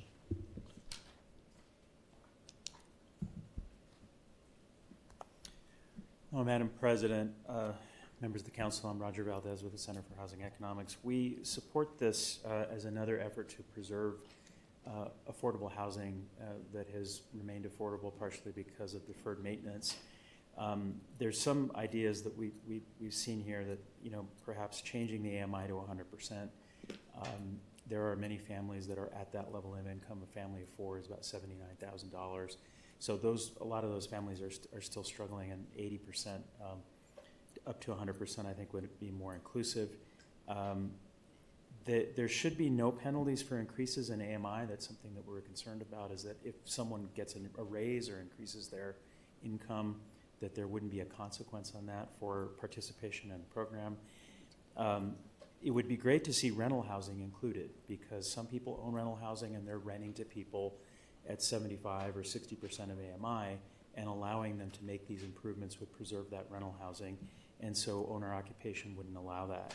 I'm concerned about the standards in the RFP in terms of the color of the money that comes in and the strings that are attached that can complicate and make these infeasible in terms of being able to get a contractor to do the work.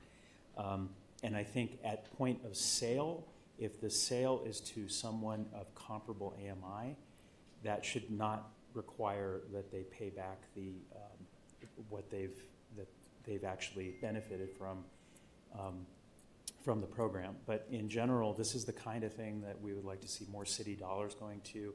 Avoid the federal dollars. Those are a hassle and cost a lot of money. So if the city was to invest this, make it solely a city program, and eschew the federal dollars, I think you could make it go further and avoid a lot of the problems that you're going to run into with contractors being able to effectively and feasibly do this work. But we generally support the idea, and thank you. Julie Radoslavich, followed by Tad Newminski.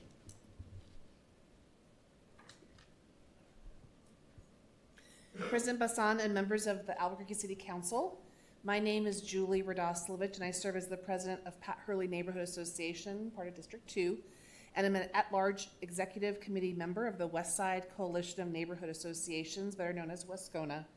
And I'm speaking tonight on behalf and with the approval of both organizations.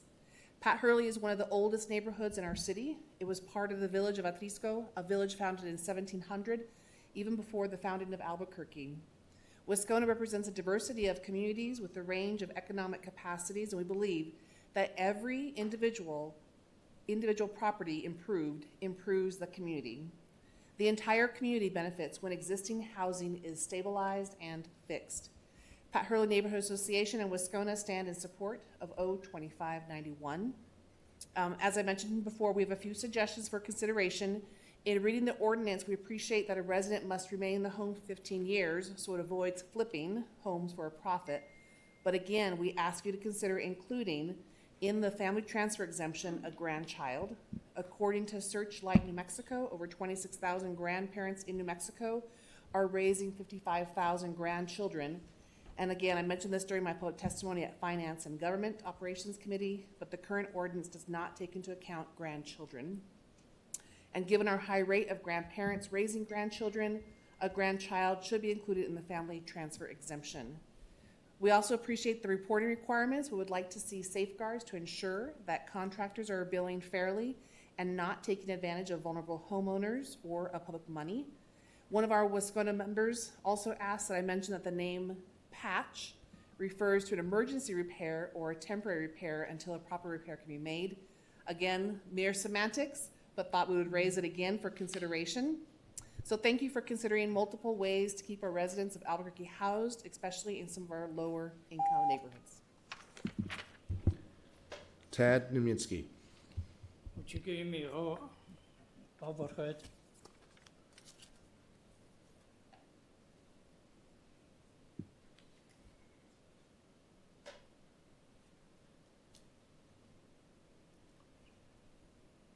Okay, my name is Ted Niemiecki, and here is not everything looks so just great, but in depth. You have to look at and think about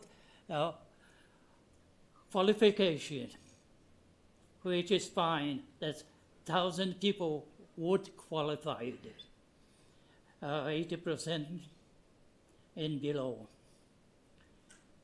Now, lien and judgment up to 5%, excluding municipal forgiveness. Well, duration for repairs, vacating, not exceed 75,000. Then 0% financing, 0% interest, deferred payments. 15 years there, the full amount shall be paid to the city. Well, who's gonna be contractor? Who's gonna make money? Oh, what should I have also 75,000? I can pretty much remodel whole house, or even build that small house. That's not that great deal. Thank you. Madam President, that concludes comment. Thank you. Councilors, any questions or comments on 191? Councilor Champagne. Thank you, Madam President. I have a slew of questions about this. The first, Madam President, which department is going to be running this program? Madam CAO. Madam President, I'm sorry, Councilor Champagne, I didn't hear the question. Which department will be running this program? Madam President, Councilor Champagne, I don't believe that this is set up to be required by a specific department. However, Health, Housing, and Homelessness Department currently runs all of our housing programs, including, and that is what is referenced in here. Okay, and Madam President, are they equipped to handle this if this gets popular with staffing? Are they equipped with staffing enough to handle this program? Madam President, Councilor Champagne, the program that we ran previously that is very, very similar to this, we did an RFP and had an outside provider do the work, run the program for us. So we would have that opportunity as well if we need or believe that is the better way for us to ensure that the program is run at capacity. Okay, Madam President, and this might be a legal question, which type of lien is this going to be? Council President, Council Champagne, I believe like there would be forgiveness for any municipal lien. Is that what you're asking? No, we're going to be put in the third position on this if someone owns it. I'm assuming that's going to be a mortgage if somebody doesn't have it, own the house free and clear. But if it's a foreclosure, taxes go first, then mortgage, so that the city is now in a third position on this lien. So is that what we're looking for? Councilor Bassan, Councilor Champagne, that is typically what the city does, yes. In order to ensure that people can get outside investments, the city does take a subsidiary lien. So. Okay. And it does say it to make sure, Madam President, it says that there are no current liens. So I'm assuming this is excluding mortgage. Is that correct? Council President and Councilor Champagne, I believe it's referring to liens and not to mortgages. Not a mortgage. Okay. How is the program going to run with foreclosure? We're talking about a 15-year span, that if something happens that it is foreclosed on, again, like on my last question, and Madam President, it was taxes come first, then the mortgage if there isn't one, but if there's hardship on it and I've got to sell this, if I'm the recipient of this, that now the third lien comes in and now I've got to come up with the money to pay for this too. I mean, the target audience of this is obviously 80% below AMI, so now we're adding on more money onto a already affected party. So is that the idea? Have we thought about how the foreclosure process could go on this? Madam President, Councilor Champagne, in my uneducated about liens and foreclosures, I believe that page 4, line 7 speaks to property being sold or transferred, which foreclosure would, I think, qualify in that line. It talks to before the end of the loan term, the property owner shall be required to repay the city a prorated portion of the assistance received. So I'm assuming in that foreclosure process, we would attempt to recoup a portion of this loan. Okay, so as we're trying to help people, if things get worse for them, we're going to then add more cost onto their thing. understandable. Out of curiosity, was the Realtors Association, Madam President, was the Realtors Association kind of included in this conversation of the construction of this bill, or to kind of get these details alleviated? Madam President, Councilor Champagne, I'm not aware of that.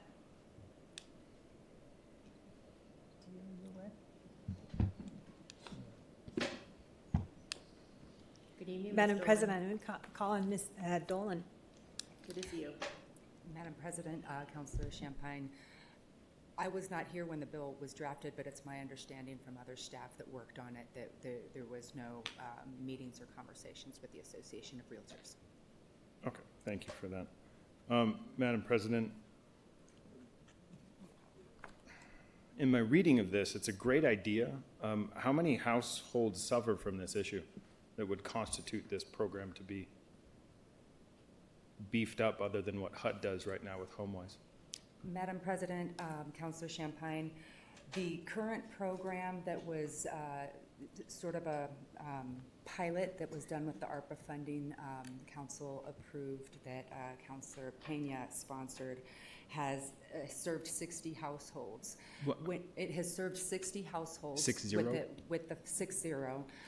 Before that program, before the city even went out to RFP for the administrator of that program, we had a waiting list. The local media covered it when the city council passed that funding, and the HHH department started getting phone calls right away. And so they started making a list. They haven't finished even that waiting list that occurred from this last round of funding. And we've already started, including myself personally, getting phone calls from members of the public about this bill and about the program. So we don't have exact numbers as to the need, but we know there is a demand out there for it. And Madam President, then the 60 households that have been affected, what time span are we talking? How many years?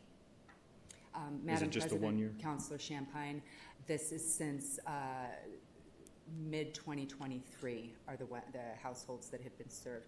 And just to clarify, 29 have been served to date, and the rest of those are in progress. Okay. Madam President, the holdup is the lack of funding?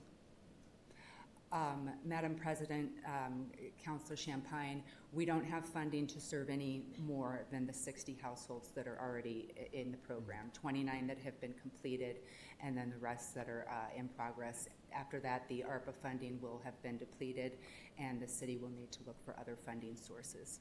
Okay. Madam President, it's one thing that was blaring, and that we brought that up as it goes through the questions, but where is the funding going to come from? Madam President, Councilor Champagne, there are a variety of sources that the city can look to seek funding, including the state, private foundations that offer grants for this type of work, and federal funding could also be sought from a variety of federal funding sources. And as far as those, Madam President, those avenues of funding, have we reached out to them to say, hey, we're going to start this program, can you give us some money? Madam President, Councilor Champagne, we have not applied for any funding as the program has not been established. We have received funding in the past, both the ARPA funding and prior to that, under different iterations of the program, federal funding. But having an established program that's been codified, we believe will help going forward in securing those funds and being successful with those requests. Okay. Madam President, just a couple more questions. I'm kind of curious about how this works. Is the recipient of this going to receive a 1099 once it's finished? Madam President, Councilor Champagne, the money does not go directly to the homeowner. The funding goes to the whatever organization or company that wins the RFP process, whoever the contract is awarded to.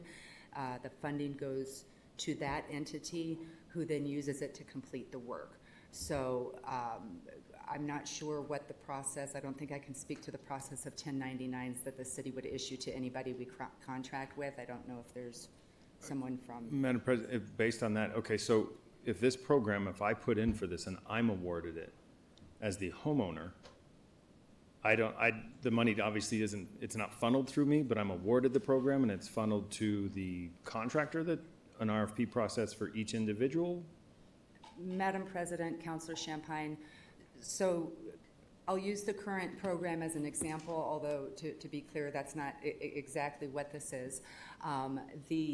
So the city would issue an RFP for a provider to administer the program. And once that provider is under contract, the funding would go to the provider. They conduct inspections, they come up with the cost estimates for the list, they pay the contractors. So none of the money goes directly to the homeowner.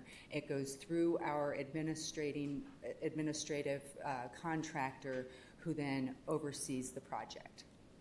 Madam President, so the homeowner any improvements isn't going to be seen as unearned income being invested into their property that they completely own and receive the equity if there is a sale or any type of deal like that, correct? Madam President, Councilor Champagne, no, it is not income to the homeowner. It constitutes a forgivable loan, and that's where the lien comes in, but it's not income to the homeowner. Okay, and Madam President, if by chance it's then goes into default, and the remaining stuff, say if there's $50,000 left on it, the homeowner is responsible for that $50,000.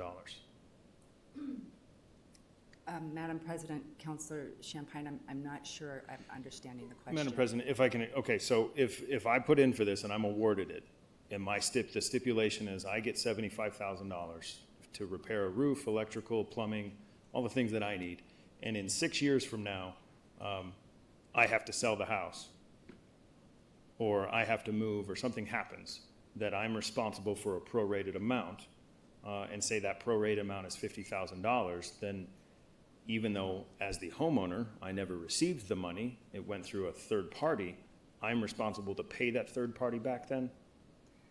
The $50,000 that's prorated after Madam halfway through a President, contract? Councilor Champagne, thank you for the clarification. No, the money would be repaid to the city, not to the administrator of the program. And it would be a prorated amount. Previous Yes. iterations of this program did not allow for the proration, so if somebody had to sell the house or otherwise transfer the title of the house prior to the end of the loan term or the affordability period, they had to pay the full amount back to the city. So this proposal would allow for consideration of the amount of term of the loan where they have fulfilled the affordability requirement of home owner occupied. Madam President, is there any prerequisite to applying? If I'm 5 months behind in my mortgage payment, or I don't have homeowner's insurance, or my debt-to-income ratio is at 80%, is there any stipulation of that? Madam President, Councilor Champagne, it is not within the ordinance, but based on previous iterations of this program, the intent of the department would be to, yes, have policies and procedures. And previously, when it was done through a loan program, the current one, just to be clear, is a grant program. Previous iterations of the loan program, there were requirements with respect to being current on mortgage payments, current on property taxes, et cetera. So those would be sort of internal operating procedures, for lack of a better term, internal guidelines or requirements that the city would use to qualify people for the program. Okay, Madam President, but those are not in the ordinance. That would be more of a policies and procedures of the HHH if you ran it, or if it's RFP'd out to another company, then their policies and procedures? Madam President, Councilor Champagne, whoever, if it's RFP'd and we have a contractor that administers the program, they would be required to follow the city's policies and procedures. Different funding sources also have different requirements. Okay. So the intent in the ordinance itself was to not be overly prescriptive, to allow that flexibility, and the city will have its own established procedures and requirements for the program. But if that allows us the flexibility, if a funding source has requirements that conflict, we have that flexibility. So, Madam President, so there are not currently a policies and procedures of criteria, or is there, of a credit check or a DTI check? Madam President, Councilor Champagne, there is not. This would be a new program, and rules would need to be created for this. And there was previous iterations of this. I'm sure that would inform some of the requirements that the department would want to include. There's not current requirements because the current program is a grant program. Okay, and we don't, Madam President, we don't have these written into this ordinance then, correct? Madam President, Councilor Champagne, no. Madam President, Councilor, there is eligibility criteria on page 2, just to be clear. So I just want to make sure that is written into the ordinance related to the AMI, the ownership, and liens and judgments. So that is in here, but any kind of program, additional program requirements, we have not written them in based upon the fact that there will be oftentimes, as Diane indicated, restrictions related to funding sources. Madam President, so we left that out with the ability to adjust it as we find funding, whether it's a grant or from this council, we can adjust it on a case-by-case basis or a bulk of money basis? Okay. I think that's all my questions. Thank you, Madam President. Councilor Rogers? Thank you, Madam President. I just have a couple questions also. Can you explain the difference between this program and what we're currently doing with our HUD, the program we're already running in our HUD action plan with using CDBG dollars? Madam President, Councilor Rogers, are you referring to the home rehab program that we're using the ARPA funds for, or are you referring to the home ownership program in the housing action plan? Thank you, Madam President. I was one of the sponsors of the current HUD action plan, and we had wrote into that $1 million of funding for a home renovation program that would go to a particular provider, kind of building off of the program we started with the ARPA funding. So my question is, how is this different than that? Madam President, Councilor Rogers, we have waiting in the wings Monica Montoya, who is, I think, she is. I think she's better qualified to respond to the details of the HUD action plan. Thank you. Good evening, Ms. Montoya. Madam President, Councilor Rogers, the CDBG funding that was awarded to HomeWise was for a homeowner mortgage reduction program. There was no funding allocated for a rehab program in this current action plan. Okay. I'll have to go back and I remember that specifically because of the provider. So I'll go back and double check that. Thank you, Monica. But the question, so what's going to be different between let's say, the ARPA program? What's going to be the difference between the ARPA program and this program?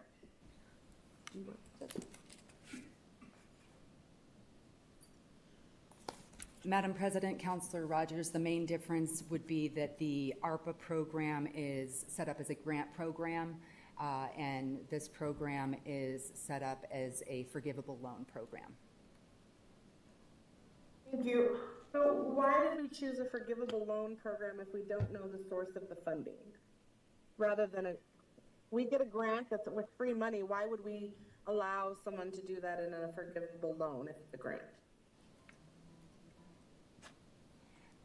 Madam President, Councilor Rogers, again, I was not here when it was drafted, so I'm going to see if one of my colleagues has a response for that. Madam President, Councilor Rogers, I'm sorry, can you please repeat the question? Sure. I'm just wondering what the differences are between the patch program and the other program that HHH ran for home renovations, regardless of where the funding came from. What's the difference between this patch program and the current program we were running that helped 29 people? Madam CAO. Madam President, I think that for that portion, it is the forgivable loan versus the grant. And Monica, do you know why we chose in this iteration a forgivable loan versus a grant? No. I'm sorry, Madam President, Councilor Rogers.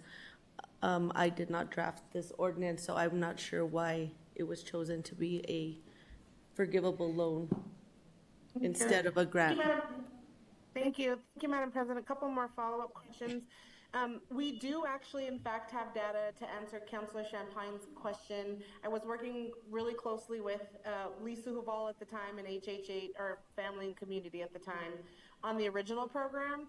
And we actually got data from Urban Institute. There were more than 15,000 households in Albuquerque that needed serious home repairs to families who could not afford them for lots of different reasons. Either the homeowner's insurance denied them, they didn't qualify for traditional loans to do that, being their low income status.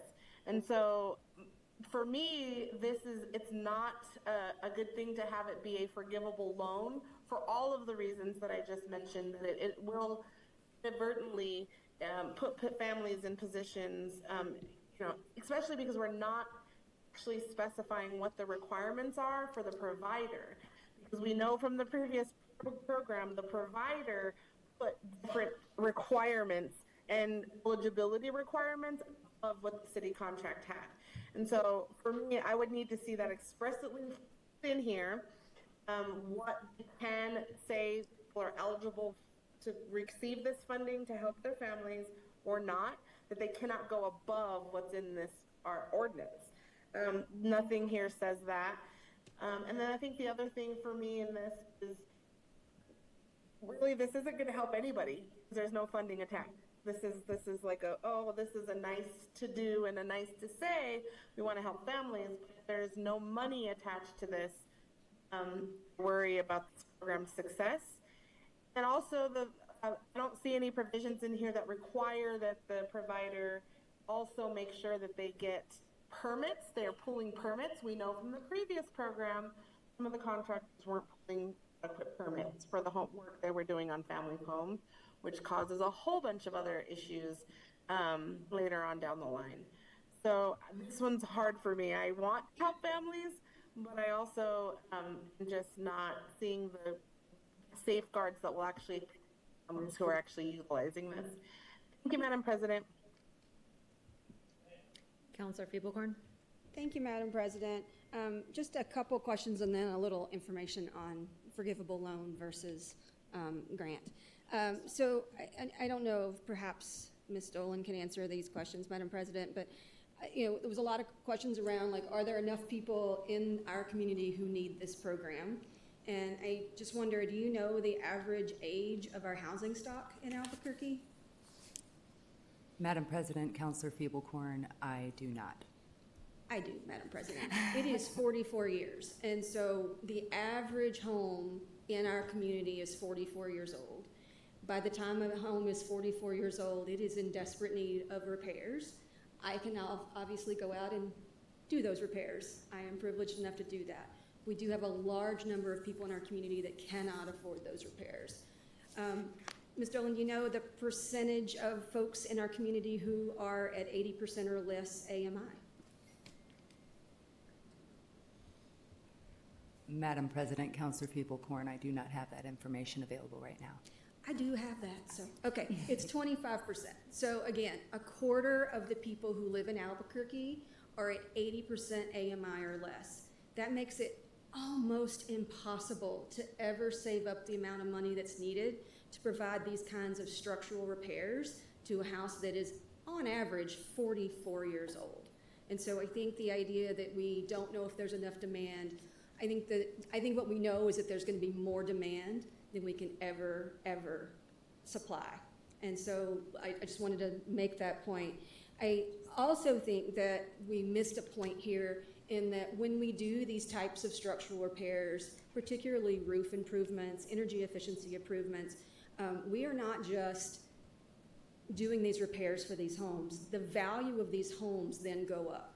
And so if you do have to sell your home before the 15 years is up, you are going to make more money on your home. And that money can then be used to pay back what is required if you do have to move out before the 15-year time frame that is spelled out in this bill. And then I just wanted to make a real quick comment, Madam President, around the forgivable loan versus grants. I think this has more to do with the source of funding. In the city or in the state of New Mexico, we have an anti-donation clause that is pretty clear around you can use funding for affordable housing, but we have to prove that the affordable housing is going to remain affordable housing. And so that's why we have this 15-year limitation or requirement built into the loan program. If it was with a grant, it would be a very difficult thing to claw back. If we just give a grant to someone to upgrade their home and they want to sell it 2 years from now, how would we ever claw back? But because it's a forgivable loan, that allows us to get some of those funds back. And I will point out that the money that comes back for those few situations where people do move out and have to sell early, that those funds go back into a revolving loan program to provide these kinds of repairs for more people. And so I just wanted to make those points. I, of course, will be supporting this bill. I think that we have a housing crisis that we always talk about, and one of the things that we forget a lot is that we have a lot of folks living in substandard housing, and they cannot make these repairs without our help. Thank you. Councilor Pena. Thank you, Madam President. Yeah, just to add, I mean, when we received the ARPA money, part of the reason, I think what we did was we carved out some of the affordable housing money to be able to do this. I think it was like $1 million, maybe it was just a flat $1 million. But so what we're trying to do here today, and I'd like to ask Councilor Baca if I could add my name to it, since it was part of the program that we had established initially, is that one of the reasons that I had wanted to do that is very similar to some of the arguments that Councilor Feeblehorn is making, is that we have a program here to where we condemn some houses because they're in disrepair, and then we end up knocking houses down. But it's sometimes often some of the more poor people in the community that don't really have the resources to fix those things. So for me, this was a way to kind of create a pilot program to be able to address some of those needs so that we can help people to remain in their home. When we're talking about affordable housing and the need to have additional affordable housing, we need to figure out a way how to keep people in their house. And so we did it as a pilot program. There was some of the ARPA money, and we did it as a pilot program. And yes, it's very expensive to operate these programs. I know I wished that $1 million could have helped more, but we were really figuring out and establishing the program. And I think, I had asked them from HomeWise at the last meeting to provide us with some information about who they served. And I appreciate that. I don't see Mr. Wall here, but I really appreciate that because it really says that it's really going to the reasons that we had hoped that it would go to. Now, what we're doing here today is, I think Councilor Rogers said it, is there's no money associated with it, but by codifying it, we have a program in place that we can look for and seek additional funding to be able to do this, to be able to help families throughout the city of Albuquerque. So I'll just stop there, and I'd like, Madam President, if Councilor Baca is amenable, I'd like to add my name to the, thank you. Councilor Baca, are you okay with that? For the record, he said yes. Okay. Councilor Grout. Thank you. Excuse me. Thank you, Madam President. I had a lot of the same questions that Councilor Champagne had, and a lot of the questions that Councilor Rogers had as well. So thank you for asking all of those. How much in ARPA funds did we have in this program?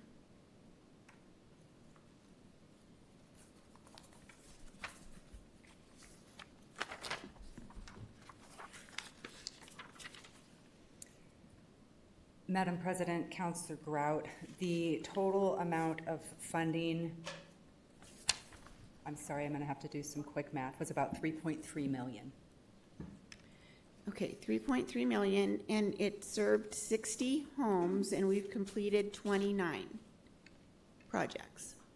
Madam President, Councilor Grout, the 3.3 total has not all been spent. We've completed 29 to date, and we will complete a total of 60 with that funding before it's all expended. Madam President, what is the average of the amount that is spent on each of those homes? Madam President, Councilor Grout, approximately $40,000. What is the approximate percentage going to the administrators of this program?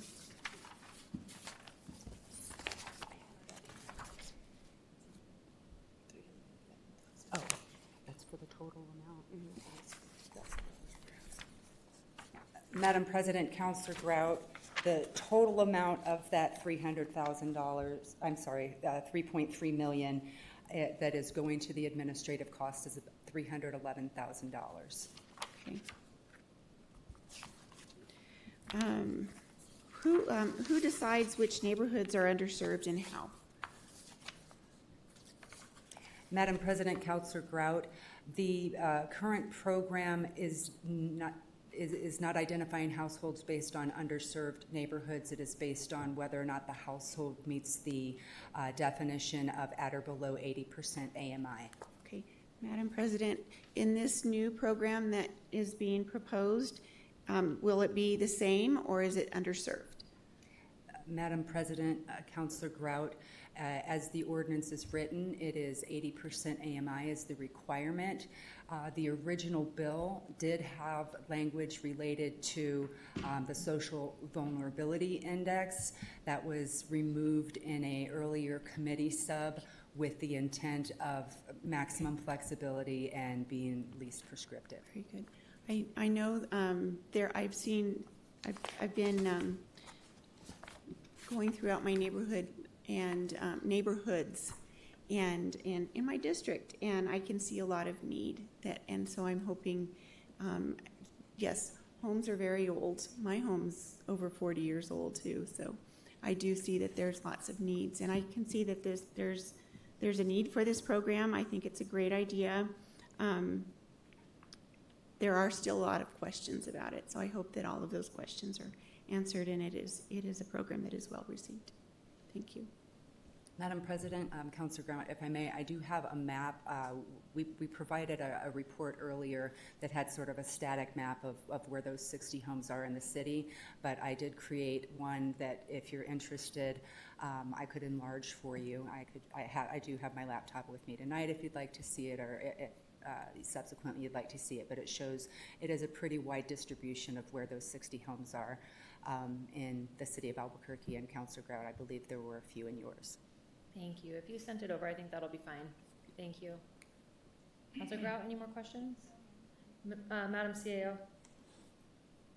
Thank you, Madam President. I wanted to just speak a little bit to the question, Councilor Rogers, about the forgivable loan versus a grant program. In general, I think that HUD and CDBG funds that are typically allocated to this type of program, oftentimes they align around programs that have forgivable loan criteria. So I think that was part of the logic that was incorporated in this. And then I think it additionally relates to what Councilor Fablecorn spoke to, but I just wanted to get really specific, which is with a forgivable loan, it's much easier for us to build in the program, obviously, for accountability. With it being a lien that we can recoup on, oftentimes it's harder when it's a grant to have those enforceable hooks, and creates a lot of the questions about anti-donation in New Mexico. And based upon kind of general standards, that forgivable loan is a way for us to have a mechanism so that if someone does fail at meeting those requirements based upon whatever conditions it may be, for example, someone deciding to flip the home and that doesn't meet our requirement, those funds can go back to the program and generate for the next opportunity, which is what the forgivable loan typically would provide for us. Thank you for the clarification. I just want to add, I'm in agreement with a lot of this in theory, and I guess to me that's what a lot of this is right now it's theory. There's a lot of planning, which I'm very thankful that we're trying to be proactive about planning, but it's always been my understanding that an ordinance has a funding source appropriated with it. And so to me, I feel like, I don't know, I feel like this might be the first time, and I could be wrong. I don't know if any of you have another example of us passing an ordinance without funding connected to it. I feel like it should be a resolution that has the plan connected to it. I think there were a lot of questions tonight. There was actually a lot of answers, but there was a ton of I don't knows as well. I don't feel comfortable passing an ordinance without funding just to say it feels good and we're going to try to get ahead of it. Councilor Champagne? Thank you, Madam President. I have to reiterate what you said. There was a lot of questions and not a lot of answers. We have people here that were advised they're going to be the administrators, and they weren't a part of the writing of it. They admittingly said that I wasn't here when this was written up. Again, this doesn't take away from the fact that there are people out there that do need help, that do have these problems. You talk about, Councilor Fiebelkorn is saying that, the average home is 44 years old, but, and I know this from experience, when you sell a home, if the roof is in disrepair, that's part of the sale. Either the roof is fixed or the homeowner goes into that process knowing that the roof needs to be repaired and the price of the house is adjusted based on the bad roof. I've been there several times. The average mortgage is 30 years. If our average home in preventative maintenance, or as we say, the average home is 44 years old, then the mortgage has been done for 24 years if they are the original owners. A roof's average life is 20 years, not 44 years, so the structure is looking at a second roof and possibly a third roof, if that's one of the major deals, because I just purchased one for $20,000 myself, well, $18,900. The point being is that we have questions. Even this last deal of saying there was $3.3 million to 60 homes equals an average of 55, we're giving out 40, that's $2.4 million. There's a difference right there of $900,000. That 300 went to the administrator, so there's 600,000 that's somewhere else. Again, like the council president said, there's a lot of things, but maybe it should be a resolution, but I can't see supporting it for a good-hearted feeling notion without money going toward it and actual more answers to the questions. Councilor Baca to close. Thank you, Madam President.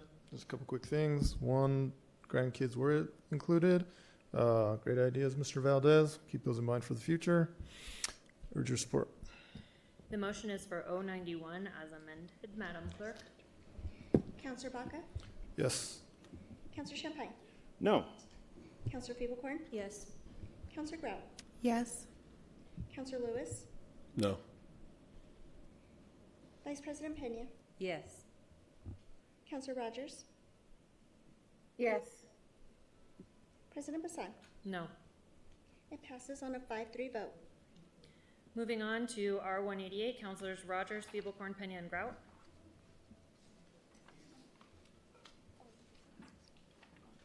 Any of you? Please.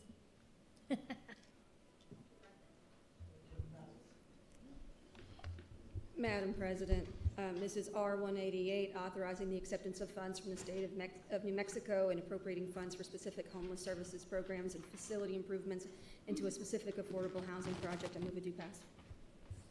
Second. There's a motion and a second by Councilor Grout. Councilors to open?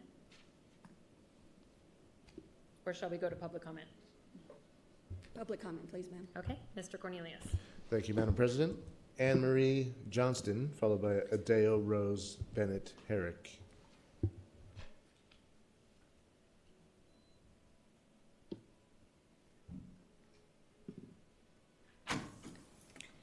Good evening, Madam President, council members. My name is Anne Marie Johnston. I'm the Senior Director of Shelters and Outreach for Community Bridges. Thank you for the opportunity to speak tonight. I want to take a moment to remind you how important the Men's Navigation Center is in Albuquerque's efforts to addressing homelessness. The reality is that many of the individuals experiencing homelessness in our city are men who are living without stability, without a safe place to go, and without access to the supports that can help them rebuild their lives. The Men's Navigation Center is designed to meet those needs. It's not just a shelter, it is about creating a pathway forward. This program will provide men with stability, connection to critical resources, and a chance to work toward long-term housing solutions, whether that's housing, employment, treatment, or supportive services. By investing in the Men's Navigation Center, we are investing in the safety and well-being of our community as a whole. Homelessness is a complex challenge and there's no one-size-fits-all solution. But this program represents a key piece of the continuum of care. It will reduce the strain on emergency systems, improve public safety, and most importantly, give people the dignity and support they need to succeed. I strongly encourage you to continue to prioritize and support this program because it will make a measurable difference, not only in the lives of those it serves, but in the health of our entire city. Thank you. Adeo Rose Bennett Herrick, followed by Jack Siamu.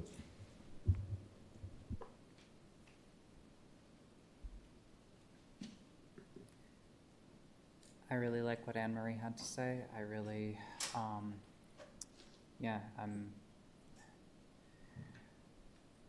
happy that our city is taking steps and taking care. One person told me that the water at the Gateway Men's is not quite up to snuff. They had a bit of trouble trying to get a water bottle. So I want that to be known, and I want our people to be taken care of. Thanks, y'all. Jack Siamu, followed by Tad Niemitzki. Good evening, Madam President, members of the council. My name is Jack Siamu, and I am a vice president for YDI. I'm here in support on behalf of YDI, in support of 188 to help support the young adult shelter and also the other vital services that is proposed on this action tonight. So we hope that this council will support this measure wholeheartedly because our young adults are counting on this shelter that's going to be hopefully starting on January 1st. Thank you. Tad Niemitzki. Would you give me an overhead, please?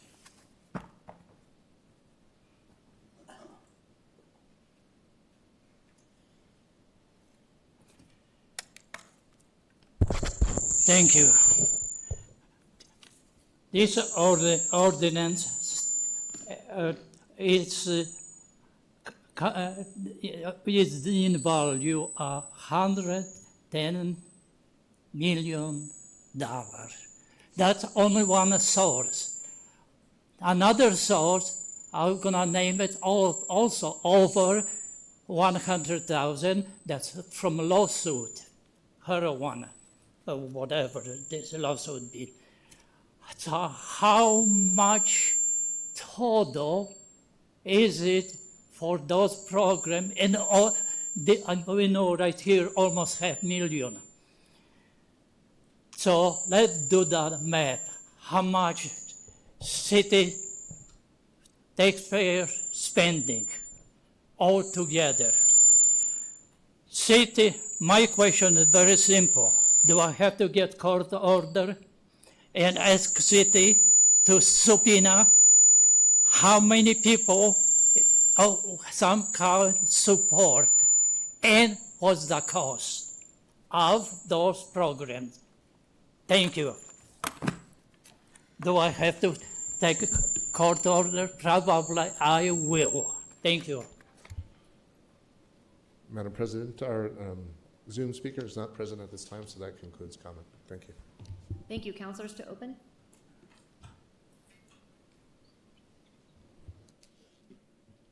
Madam President, I'm just making sure that Councilor Rogers didn't want to open. Okay.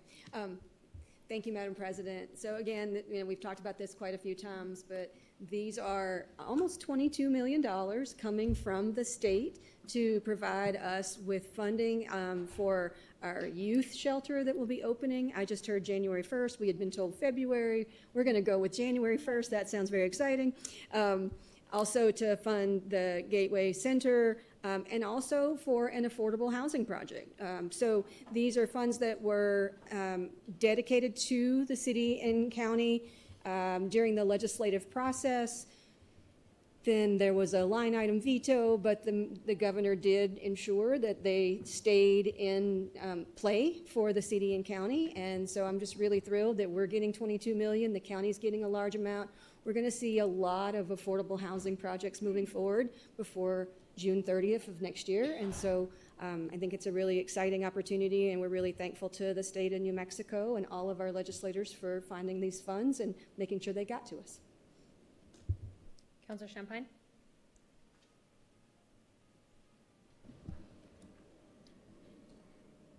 Thank you, Madam President. The comments in this say that there's going to be $5 million committed toward acquiring Jupiter Flats. Do we know what the total cost of this property is? Madam CAO? Madam President, my understanding is the purchase cost is 22.8 million or 22.3 million, and the 5 million is going towards that. Thank you.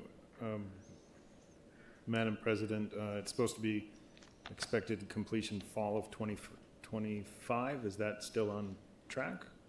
Madam President, Councilor Champagne, we do believe we are on track. It is a privately developed project with our acquisition being at completion of their work, of their conversion from a motel to or a hotel to housing.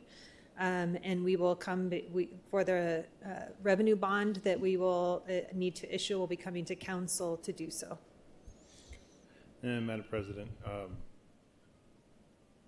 do we have a breakdown of what the cost is? I mean, what's going to cost us, the taxpayers, $22.8 million, but is the property sold for that, and including the construction costs, and what's the profit margin that's equated into that purchase price? Madam President, Councilor Champagne, I don't believe we have that answer related to profit margin.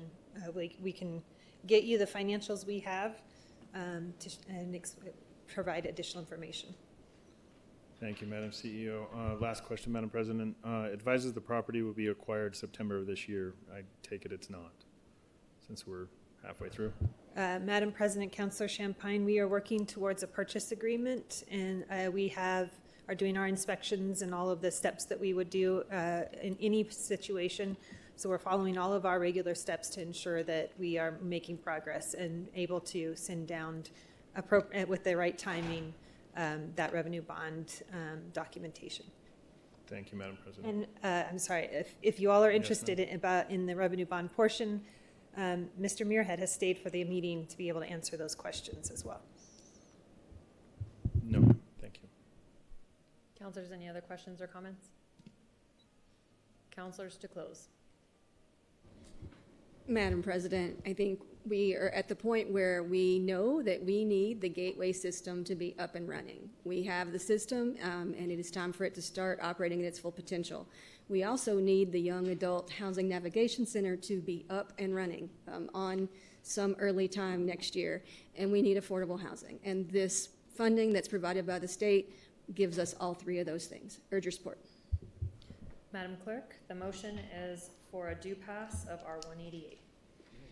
Councilor Baca? Yes. Councilor Champagne? Yes. Councilor Peoplecourt? Yes. Councilor Graf? Yes. Councilor Lewis? Yes. Vice President Pena?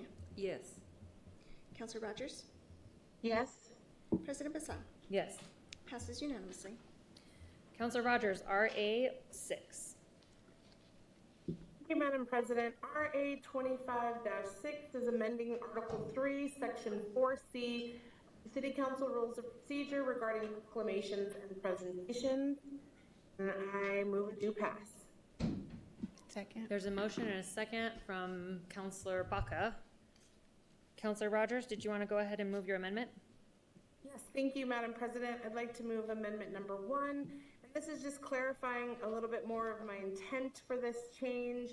Starting on page 2, line 2, after city, we want to insert the following: and reconciliation process. And really, again, this is just to match the intent that will give the team the proper time once they receive the transmission from the state, the Treasury Department. Then our internal team will have time to actually analyze that and bring a presentation to council that we can ask specific questions to. And so I think this will be just a much better process for us moving forward. I urge support. Counselors, there's a motion for amendment number 1. Is there a second? Second from Counselor Grout. Any questions? Madam Clerk?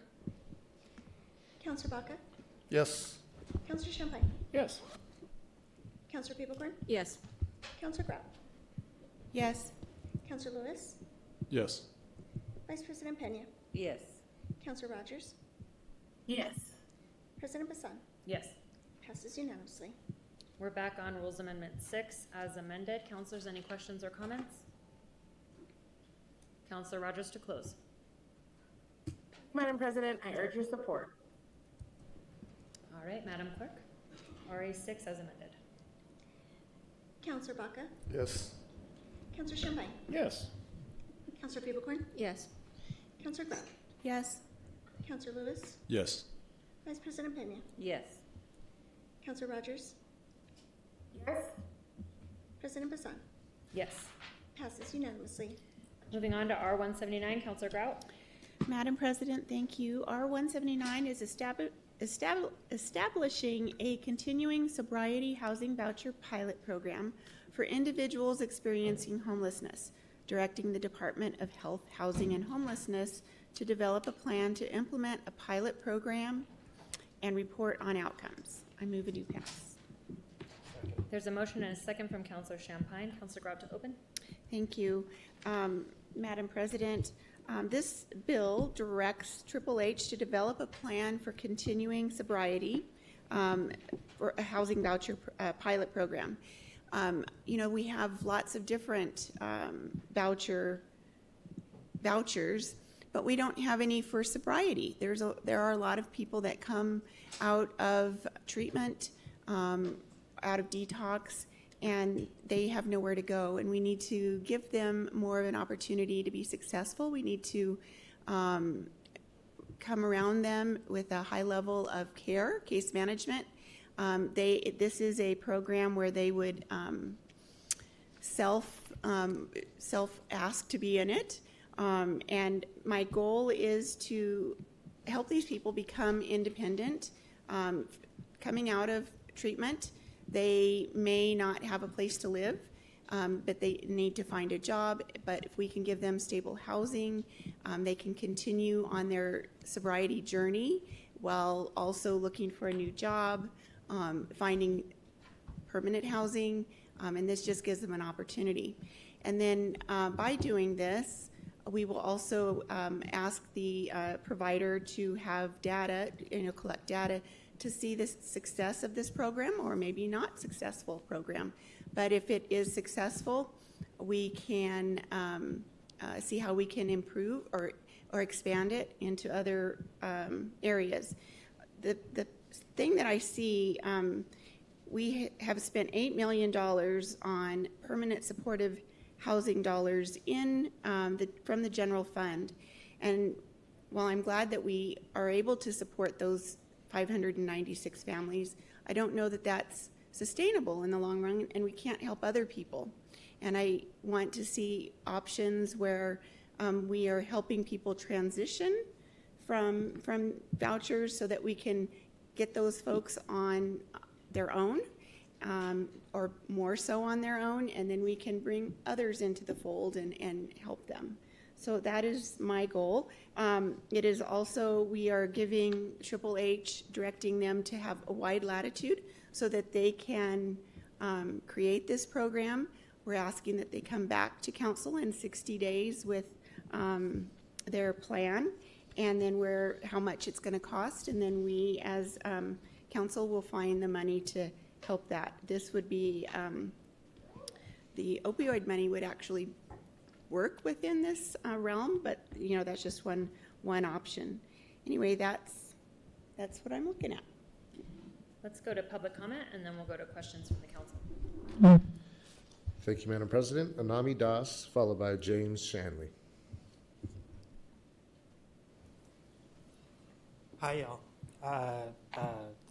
Madam President, councilors, please use federal funds for this and don't touch the opioid settlement money. If you're going to do this, which I also don't recommend, but like whatever, use federal money because feds already have the requirement of sobriety, and we don't need to be wasting our money on something that they would pay for.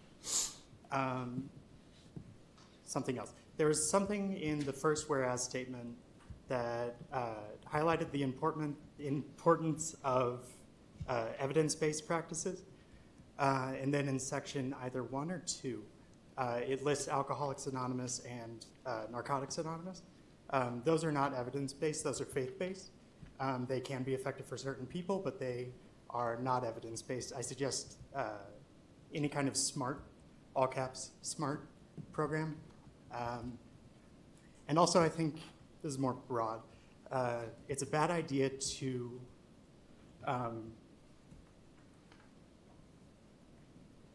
establish a barrier where there doesn't need to be one. I understand that people are, these would only be people requesting sober living situations, but I think it's important for them and everyone to remember that recovery is not a straight line. Relapse is a part of it for 85% of people who are in recovery. Relapse in the first year, and I don't think they should become homeless for it. That's all I can remember. Thanks, y'all. James Shanley, followed by Roger Valdez.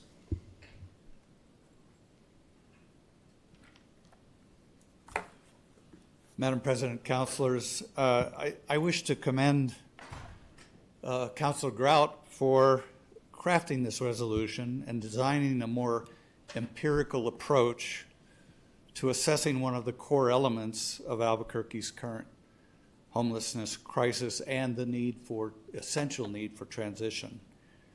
I infer from this measure a growing awareness on your part that we have an emergency.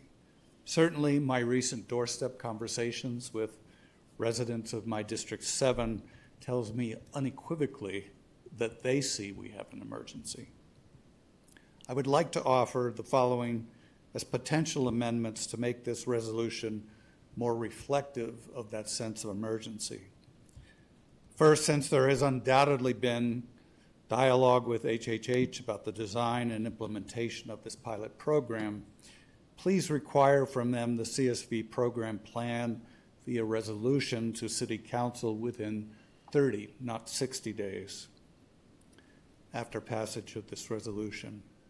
Second, having experienced myself with a family member the challenge of addiction recovery and that episodic relapse does not necessarily doom recovery, I urge you to make some provision for adjudication of relapse events so they do not automatically boot people out of the program. And third, since expansion of this program, if successful, could contribute significantly toward the goal of ending the emergency, please set the evaluation and reporting deadline at 60, not 90 days from conclusion of the pilot program. Thank you for your consideration. Roger Valdez, followed by James Freeman.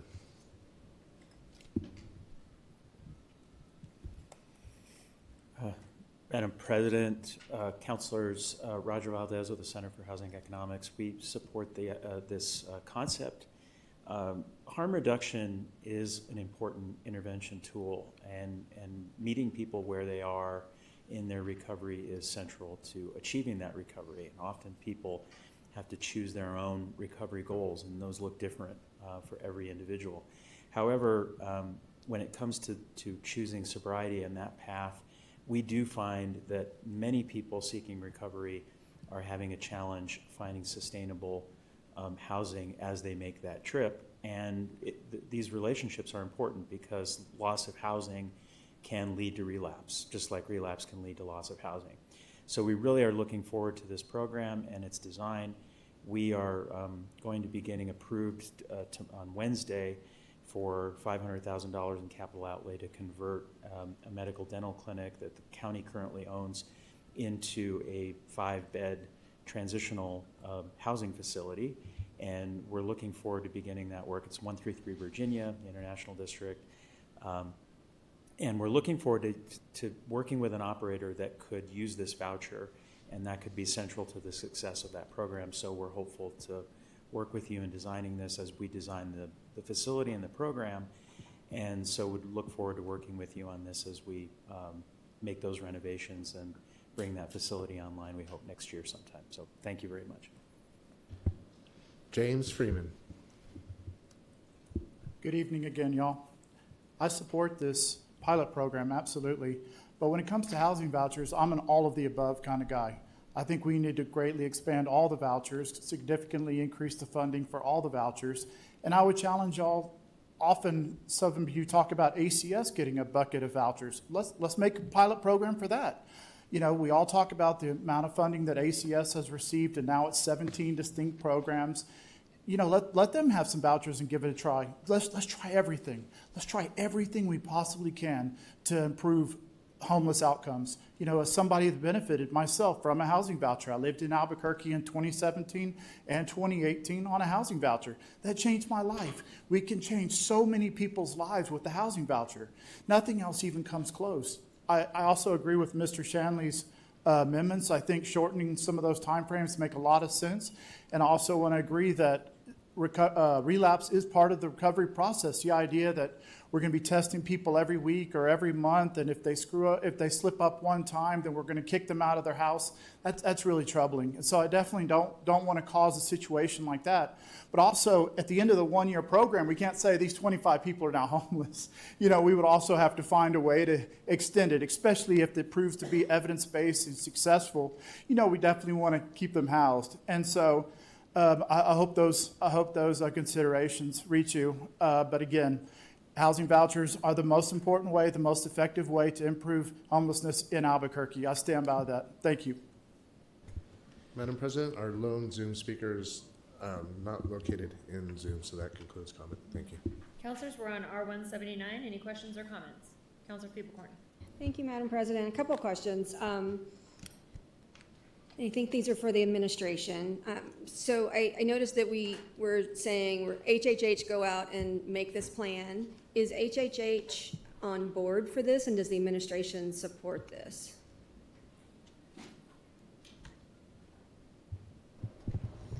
Madam President, Councilor Feeble-Corn, I think that Councilor Grout spoke with HHH, so I will have Ellen Braden speak to that.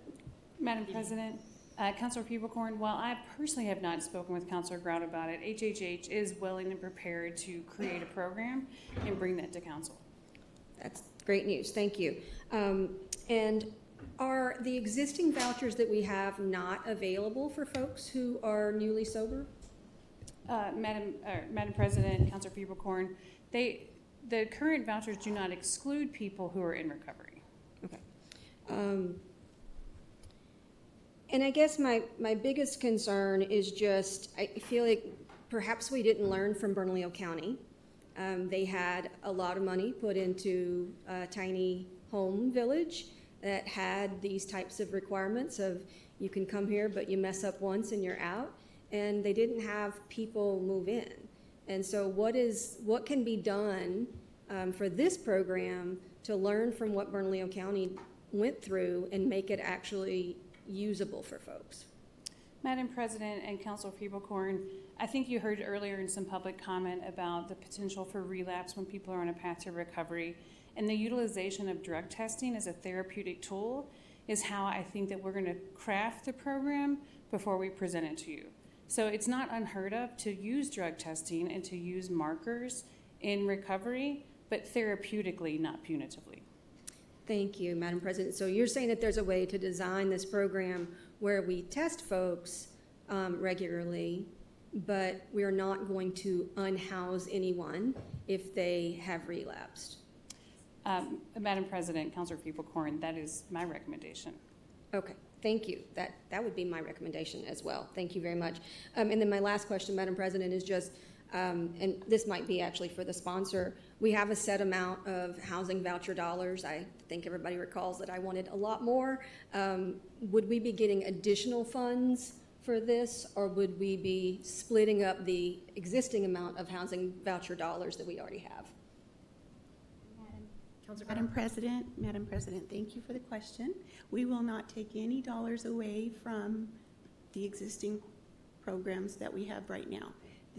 We are instructing Triple H to design a program, wide latitude with all of those questions. The idea is if we want them to be the people that are using these specific ones, we want them to have success. We want every opportunity for them to be successful. If they fail, we're not going to kick them out. There are other housing vouchers available for them, but we will, through more cheerleading for them, just being there more. It's a high level of, and it's only a few people, and they're really wanting to. Their sobriety means the world to them, but we all need a team behind us to be successful, and so what I'm hoping they will come up with a good program that will help the people that are in the program be successful, this program to be successful, and the data will show us in the end. We've also worked with, I've also reached out to the Apartment Association, and they are excited about this program. I think that sometimes we hear there are landlords that are afraid to take vouchers because let's be real. Sometimes they can be rough on the apartment themselves. And they're excited about taking these vouchers. I also know I've had several people reach out to us and who live in an apartment area, an apartment village, and some of their neighbors receive vouchers, and then their friends come with their bad habits.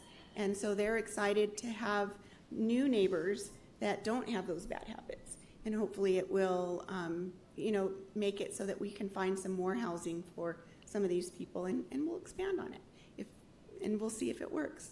I'm hopeful. But we're giving Triple H we're not telling them what to do. They're going to figure it out. We're giving them just the idea, and then they're going to develop the plan, and then they're going to bring it back to us. And if they brought it back to us in 30 days, that would be cool. But I know that I've learned that government is a little bit slow, and so that's why we chose 60 days and 90 days to give you time, because we want it to be successful. We want you to think of all of the possibilities and all of what ifs and all of that. Counselor Piebelkorn? Thank you, Madam President. I'm very happy to hear that we're not diluting the existing small amount of money that we have for housing vouchers. So I guess, I'm fine with kind of what we heard from the speakers, right? Let's try all the things. I do feel very uncomfortable setting up something that in this ordinance, at least, the way it's, or this resolution, the way it's written, says that if you relapse, you're not in the program anymore. And so I do really strongly encourage HHH to think through what that can mean. I like the approach that Ms. Braden was saying, because I do feel very uncomfortable setting standards for people to receive assistance that are higher than the standards by which I live. So, thank you. Counselor Rogers? Madam President, I just stepped for what the commentary said about, HHH, has had a lot of funding to come up with how we administer all of our voucher programs, and the work that Councilor Grout and I are doing in the work, in the work group around vouchers. I personally don't think that, adding another one to that until we figure out our processes on our current ones is really prudent for us.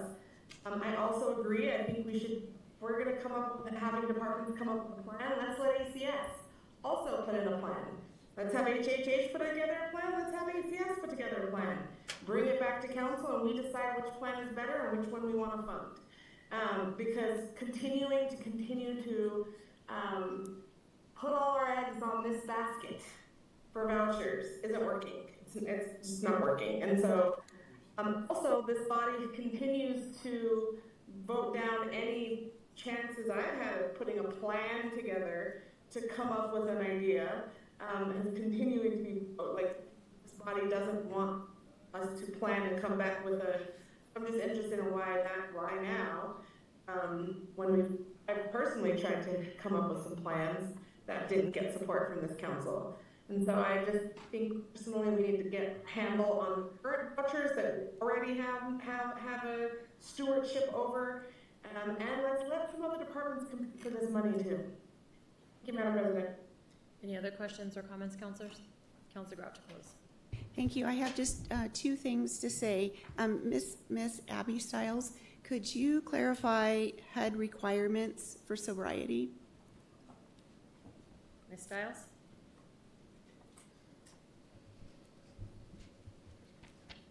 Council Chair and Councilor Grout, those may have changed recently, and I think that I would need to get back to you on that to be sure. HUD had been using a housing first model for the most part previously, but I'm not sure if there have been changes with the recent administration, so I would have to get back to you. Okay, thank you. Madam President, the last that we had heard, they don't have such requirements for sobriety. And then I wanted to also mention that literally nowhere in this resolution does it say we're going to kick the people out if they relapse. We're leaving it up to HHH to come up with successful models for them and to help them out. So let's give it a shot. 25 vouchers. I think let's give it a shot. Seeing that as the close, the motion is for a due pass of R179. Councilor, Madam Clerk. Counselor Baca? Yes. Counselor Champagne? Yes. Counselor Feeblecorn? Yes. Counselor Grout? Yes. Counselor Lewis? Yes. Vice President Pena? Yes. Counselor Rogers? Yes. President Bassan? Yes. Passes unanimously. Councilors, there is nothing under other business. Who has questions for the administration? Councilor Grout? Thank you, Madam President. I have one question. We had someone reach out to us. The mayor had announced a moratorium on road construction projects during the State Fair and Balloon Fiesta. But there were lanes closed on San Mateo for fiber optic cable installation on San Mateo last week. So why are we still closing the lanes? Mr. Montoya. Madam President, Councilor Grout, I'm going to read into the record a response from Director Turner. Okay. Is that okay? Sounds good. The constituent correctly notes the existence of the moratorium. However, in certain situations, we grant limited exceptions for safety reasons. The only contractor permitted to work on San Mateo from Central to I-25 last week was ARE Telecommunications on behalf of Vexus Fiber. They were originally permitted to work at various locations on San Mateo, Osuna, and Academy. They were supposed to be off of San Mateo last month. The original start date was 7/22/25, and their original completion date was mid-August. Due to some unforeseen circumstances related to utility conflicts, the contractor had to extend their permit through 9/30/25. If we had not permitted them to finish the work, they would have left open trenches, excavation sites on San Mateo, extremely unsafe conditions. In addition, the work site is almost 5 miles north of the fairgrounds, which allowed us to consider the exceptions to the moratorium. Madam President, thank you. I appreciate that clarification, and I sure wouldn't want any holes and anybody falling into holes. Thank you. Any other questions, councilors? There being no further business, this meeting is adjourned.